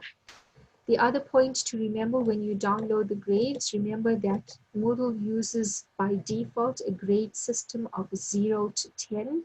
So the marks are not represented as a percentage out of 100. If you did want to represent them as a mark out of 100, you would then need to insert a column, format the spreadsheet, and do the calculation. Okay, so I'm not going to be going through these details with you, but I'm sure that you understand what we mean by that. Okay, so how you convert it to a percentage format. Once again, each of your questions is also reduced to a mark out of 10. So if you wanted to have those in the original mark format, you would have to use your formula in order to convert it again. So these are just some tips that before you send your mark sheet to your administrator to upload the marks to the student mark system, it is important that you format the marks correctly and then you send it across to them. Another report that you do get directly from the Moodle platform is you have basic statistics that are generated for you. So here you have a graph, for example, of the frequency distribution of the ranges, and this is only one student, so it's going to just show you one. But if you also click on results and statistics, here you get the basic statistics for that particular quiz. Okay, so for example, the average grade, then you get your discrimination index, the one that we use quite commonly. Okay, and here you get a graph of your facility index and your discriminative index. Please note that these graphs don't download automatically into the Excel spreadsheet. You have to right-click on them and click on Save Image As. Okay, and then you will get an image of that particular change. If you have remarked any questions, in other words, if there was a problem in the marking memorandum and the question had to be remarked, you will find here the change in the grade indicated by a strike out of the original mark and then the new mark. Okay, so that's a very quick summary of how you download your marks. As I explained to you, these concepts are already covered in the short help video. And if you still need further assistance, you can review that particular video. Okay, so with regard to the security options, I think I'm going to leave this to Vasu to discuss with you. The question essentially, or the questions that came up was, are there any proctoring options for summative online assessment? And responders lockdown versus other lockdown or browser lockdown. The only aspect that I'm aware of with regard to security features in Moodle are the fact that you have what is known as a secure exam browser. And I think, as Vasu explained earlier, all of these facilities need to be tested very carefully before they can be rolled out to academics. So I'm sure that ICS is testing these and will let us know when they are available. So Vasu, I'm going to hand over to you because I do not have any idea of what options we have for proctoring at UKZN. And also there was the query that came through earlier with regard to preventing students from accessing material outside the quiz in order to answer that question. Thanks, Vasu. Okay, thanks, Upasana. So the issue of proctoring software and lockdown browsers is quite difficult to answer, and it's quite a sensitive topic. So what has happened thus far is that we have contacted service providers. Actually, a service provider contacted us and did a demo of proctoring software. So that demo took place about a month ago, and what I can do is, it was recorded. I'll send the link to Nirasha and she can make it available to everyone. So maybe just send her an email if you want to have a look at the demo. The second demo with another service provider is taking place tomorrow from 12 to 1:30. I'll send Nirasha that invite as well, and she can forward it to everyone that wants to watch the presentation. And we're looking at a third service provider next week, Thursday. I also want to mention that proctoring software is really expensive. The one that we looked at about a month ago costs about 5 million rands. And it's really expensive, and considering that the university is going through this cost-cutting venture, it's really difficult to motivate as to how this can happen. So medical school are looking at this because they really need it, and it's really good software. So there's some requirements. For example, all students must have a webcam when taking the test or the exam. I think for people need to understand that even if you have a lockdown browser or even the safe exam browser in Moodle, these work in a controlled environment if you are on campus. So if you're in a LAN that's being monitored and there's invigilators, it's really easy to use. But if you're asking a student to download a safe exam browser in the comfort of his home and take a quiz, he can do that, but that doesn't prevent him from using another machine and their phones. So the big thing about the exam browsers is they don't have versions for mobile phones as yet. So while a student is taking the exam or the test, they'll have access to their phones and they can look at it. So I think all of these points need to be considered before we spend that type of money on proctoring software and the exam browsers. So the exam browsers, if you're thinking about it for students to use it at home, you're not going to get the desired effect. It's going to be really difficult, I think, for the exams board to even allow for something like that to happen. But it's obviously a bigger conversation that's happening. And remember, ICS, we just facilitate these conversations. We do not make any decisions around whether it'll be bought or purchased. We have tested Safe Exam Browser, and it was used in the past. I think about 2 years ago, Upasana used it for a test within the school of IS&T. 600 students. They wrote after hours, they got into a venue, but it was under exam conditions. To have these done at home, I think that's a bit of that debate is still open. There's no other. That's all. That's about all the information I have on lockdown browsers or proctoring software. If there's any questions around it, I'll try to answer them, but I'd prefer if we don't have a dialogue around it. Any questions?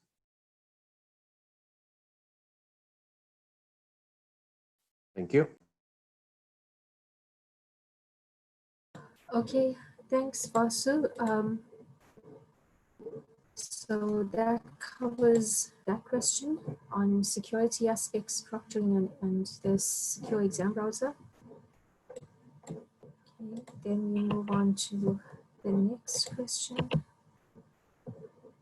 Okay, the question on, I wish to know how marks can be calculated since there are many different assessments with different weights. Must all assessments be over 100 in order to calculate the final weighted mark?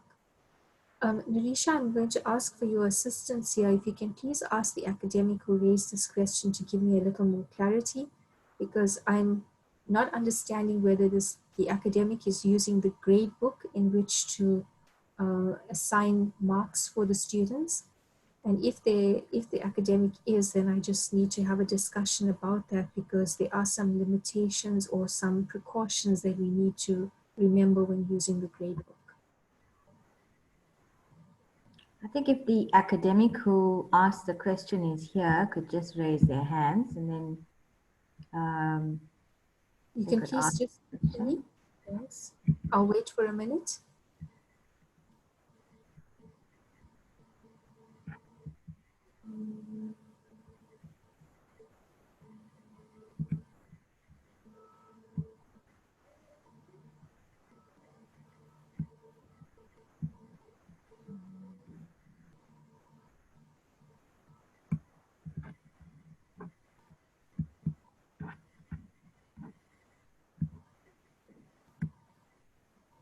Yeah, I don't think the academic is here. Okay, what I do want to just explain to you is that yes, Moodle does have a grade book facility that is available in it, which you can use to explain to or release the marks to your students.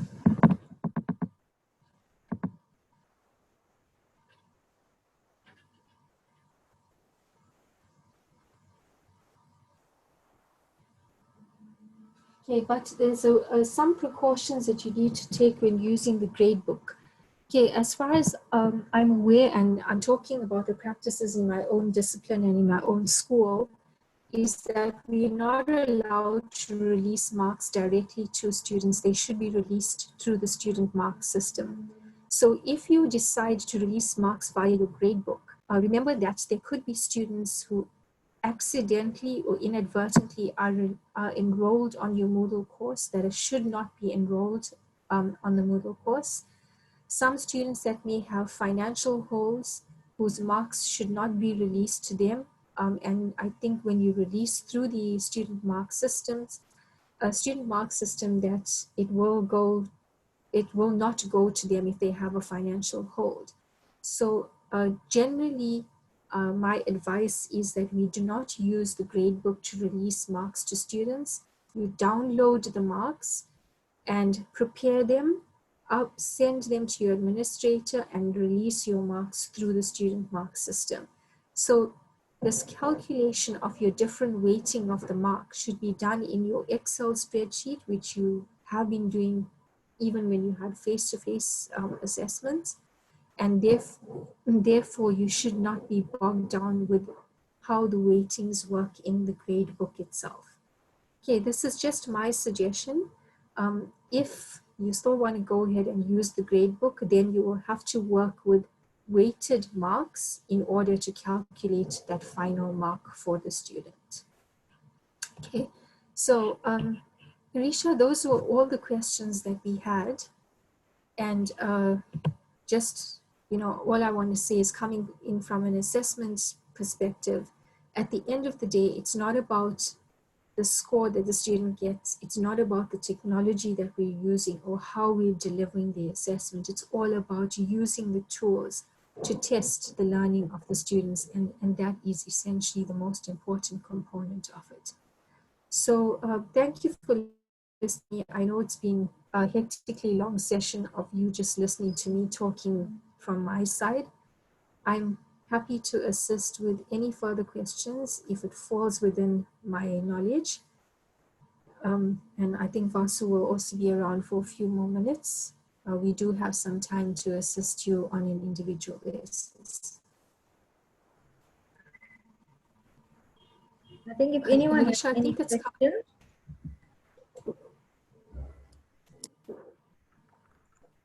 Pastor, I think you did such a good job. There are no questions. Thanks, Vas. Or they are totally confused, which is the reason why they don't have any questions. There's two things I possibly just want to stress to everybody attending, is that I'm not an expert at this. I've been using Moodle, and the only way I've learned some of the tools in Moodle, there are probably other people at the institution who know a lot more about Moodle than I do. But the easiest way to learn is through trial and error. What I've demonstrated today and what we've demonstrated at the webinars, and I've said this at all the webinars that we ran for the UTLO, is that we can demonstrate something, but until you do it yourself, you will not know what you know and what you don't know. So think of what we're telling our students all the time. We are telling our students that you need to practice, and the more you practice and the more you engage in self-assessment, the more you will understand what you know and what you don't know. So the way in which you can do it, and there's one school in our college who's done this really well, is that they made use of the time during lockdown to experiment with these tools. So they created groups, for example, they created activities, for example. I know on the one Monday morning, the one colleague said to me, every staff member in the school had to attempt the quiz that was set by a particular academic. So they got to see how the activities work from a student perspective. They got to experiment with the different settings, and every activity has multiple settings that you can experiment with. So within your school, within your own discipline, find a colleague who you can work with and you can experiment with. Maybe there's a group of you that can do it. And I know we're not even doing this in our own college, but if it's possible in your college or in your disciplines, have a sharing session maybe once a month, maybe once in 2 weeks. One of my colleagues in Australia, he works for a private institution, and obviously the academic numbers are much smaller than us. But at the time when they had to move across to the online environment, they used to have weekly engagement sessions with their academics. And at those sessions, the staff used to share what worked for them and what didn't work for them, so that by the time they moved into the next week, they were able to resolve some of those issues together and look for workarounds. And I think this communication, this collaboration, working together is really, really important.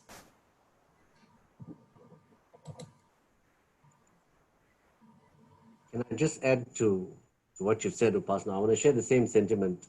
After watching this or being part of this presentation, Upasana is an excellent teacher, and all of the content that she showed you today is available online for UKZN academics. And I think if people had attended the webinars or watched the videos online and then come to a workshop like this, they'll find a lot more value in it, because then you'll be asking deeper questions. So really this, the session that was conducted today, it's whatever Upasana has shown are very basic concepts. It's nothing, there were very few things that she's went into that was difficult to understand or see. So I think people need to engage with the help that's provided, especially on the UTOP side, and even YouTube, for example. There's tons of YouTube videos that are available on how to set up a group or how to create assignments or whatever the case may be. Upasana, there's a question in the chat from Meena, who's missed the, I don't know if you just want to answer that very quickly, or you can just direct it to the page on YouTube where she can follow the video and find it. Yeah, I just saw that now. Thanks, Vasu. Yes, Minu, thanks for your question. In order to give access to one student to different settings for an activity in Moodle, you will have to go to that particular activity, and under overrides, you will select user overrides, identify the student and select what it is that you are overriding for that individual student. If you are doing it for a group of students, you must create the group first using Moodle grouping. And then in that activity, once again, you will select overrides, but you will go to group overrides instead of user overrides. Okay, Minu, we have covered an example of that in the session today. So I suggest that when Narisha makes the recording available, you could probably just fast forward to look for the override questions in the actual recording itself, and you'll see a full demonstration of it. Okay, and there is a demonstration of the user overrides on the UTOP webpage, which you can use in order to access those videos, okay, the help videos. The advantage of using the UTOP videos that have been created, there are videos created by ICS and there's videos created by me, is that the videos are contextualized to the UKZN Moodle page. So you will not need to spend time looking for the where the actual settings are. Okay. Thanks, Carola, for your comments on the Q&A. There are no further. Kurs has his hand up. Sorry. Kurs has his hand up. Right. Sure. Kurs, you can go ahead.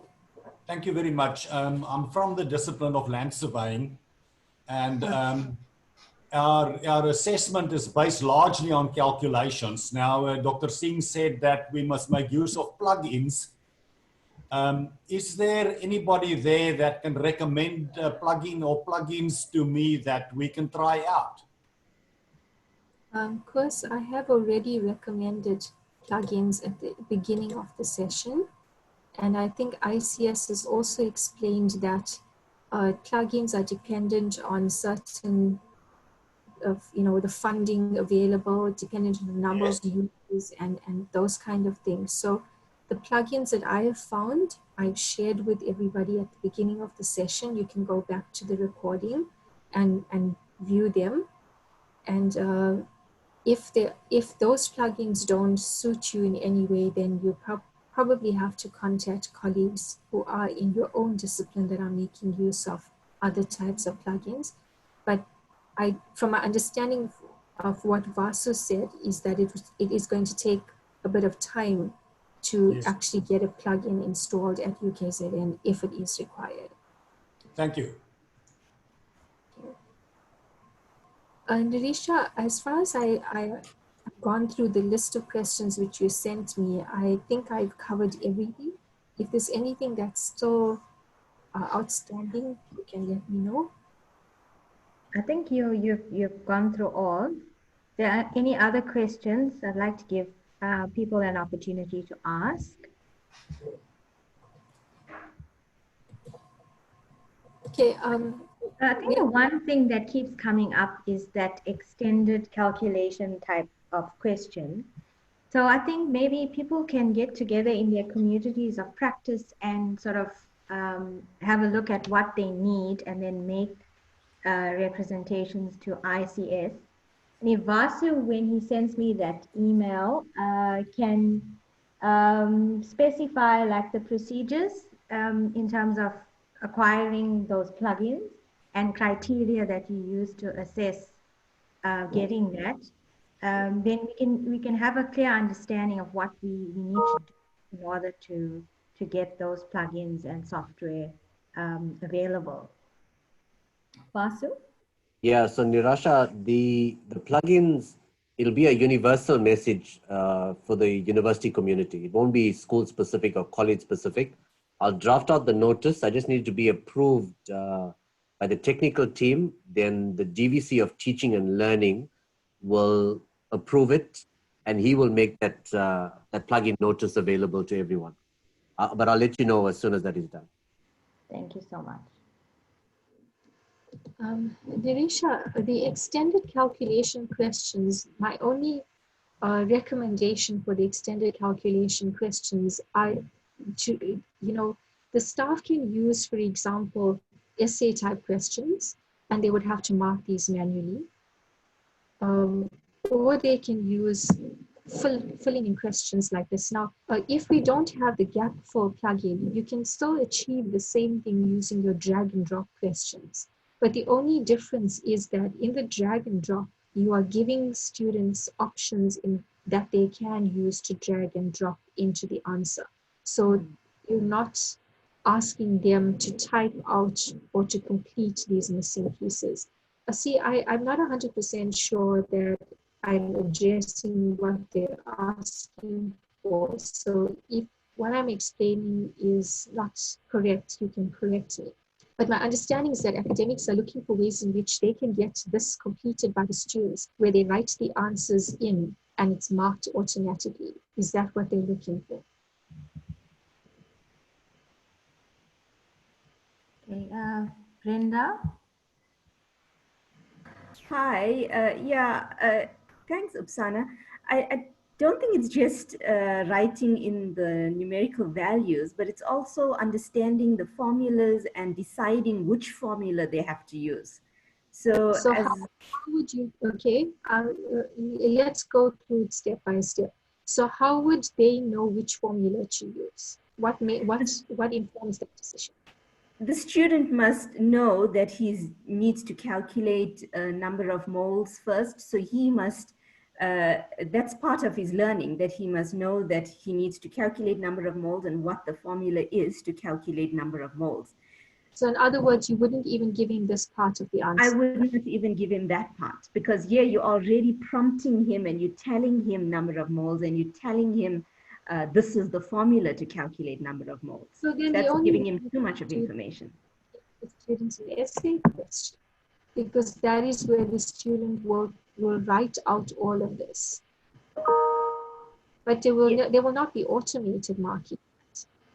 Yeah, unfortunately, that's how it is. There's no automated marking. But you see, this is part of the learning. Otherwise, this is just filling in numbers. Exactly. So if it's part of the learning process, I mean, in a face-to-face examination, you would give the student up to this point here. Is that it? Yes.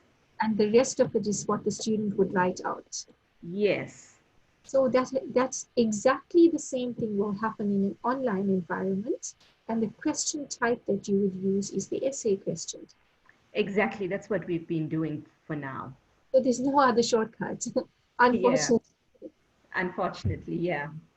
All right, because I mean, you are wanting the students to identify all of this, and you're not wanting them just to simply put in the values here for the different components. So if you can't, remember that automated marking is for concepts, and this is just my interpretation of it, right? But automated marking is for concepts where you can get students to complete an answer and the answer is marked automatically. It's not if you want the student to explain the answer from beginning to end. If that makes any sense. So yeah, I suppose you could do it for one or two questions in this manner, but if you're wanting a little bit more out of the student, you're gonna need them to write out all the full formulas and make some decisions themselves. That process of making the decision is where their learning comes forward. All right. So then maybe another way here is for all of these to be in blocks, white blocks, so that you're not giving the student the formula, but the student needs to know what goes in each place. Yeah, perhaps that may work. Yeah, that may be sort of making some progress. Well, if you do that, you're only giving the student the equal to sign or whatever, which I don't think is going to make much of a difference.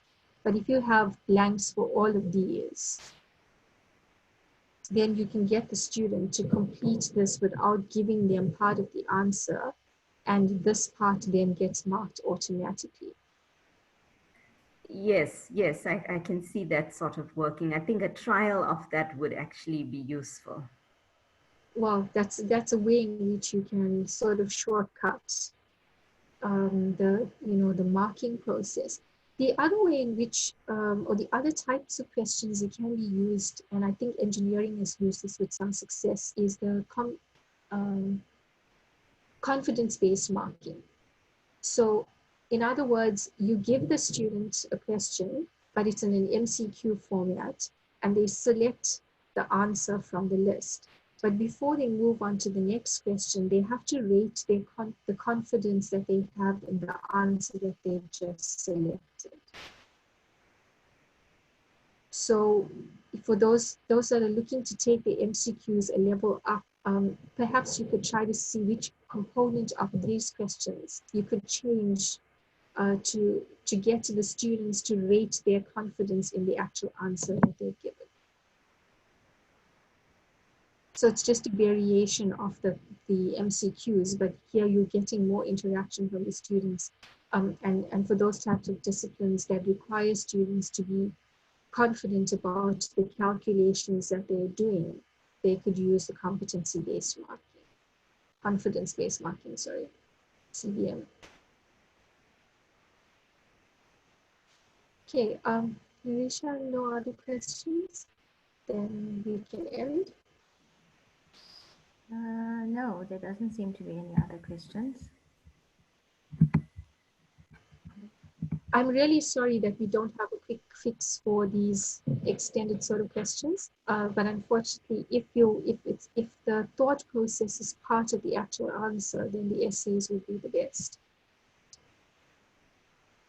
Yeah, and I think there was a question on Bloom's higher order questions that were sent in, and this may go some way to answering that question, where it's a little bit more than simply filling in the blanks, where they have to actually decide, what formula to use and things. So I don't know if you recall that question, Upasana. Yeah, but the reason I didn't include it in here is because it's not related to Moodle in any way.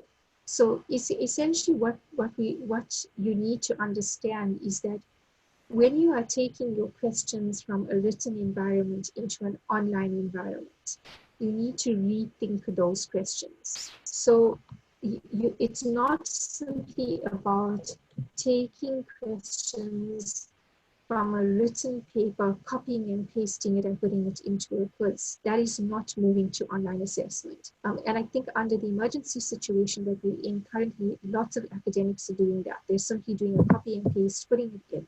What it requires is that it requires us to rethink those questions. So how can I ask this question differently so that I'm getting the student to engage better? So can I convert this MCQ into a diagram-based question, for example?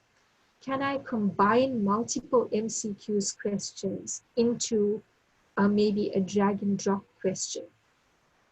So it's about rethinking the entire process, and it deals more with the pedagogy of assessment than it deals with the actual implementation of assessments in the Moodle environment. So yes, as Brenda was saying now, it's important for them to identify the formulas and then to do the calculation. So which formula fits in where? You breaking up that question into different components is taking it into an application level question rather than giving them the options to select the answers from a choice of options, which then brings that question down to a lower level. And perhaps the use of simulations could also help to increase. The use of case studies could also help to change the level of the questions.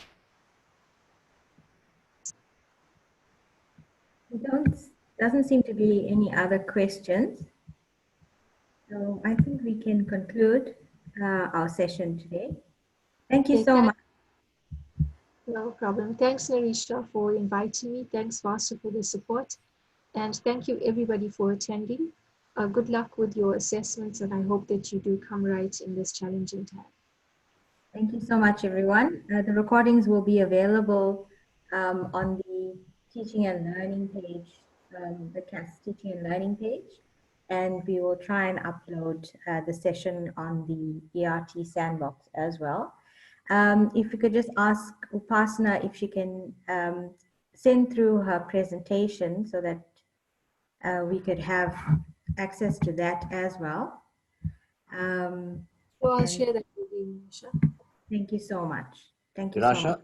before you conclude, so there were 3 action points for me. The one was the previous proctoring demo that was conducted.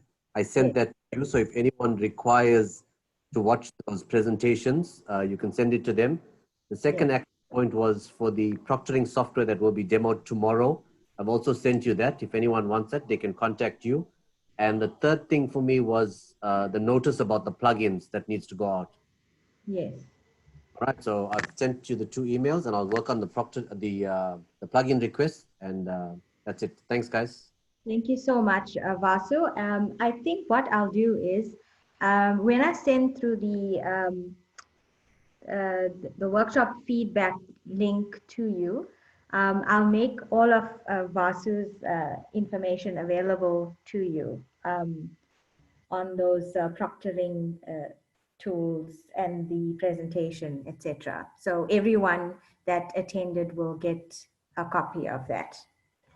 Thank you so much, everyone. Have a lovely day. Please keep safe and keep well. Thank you.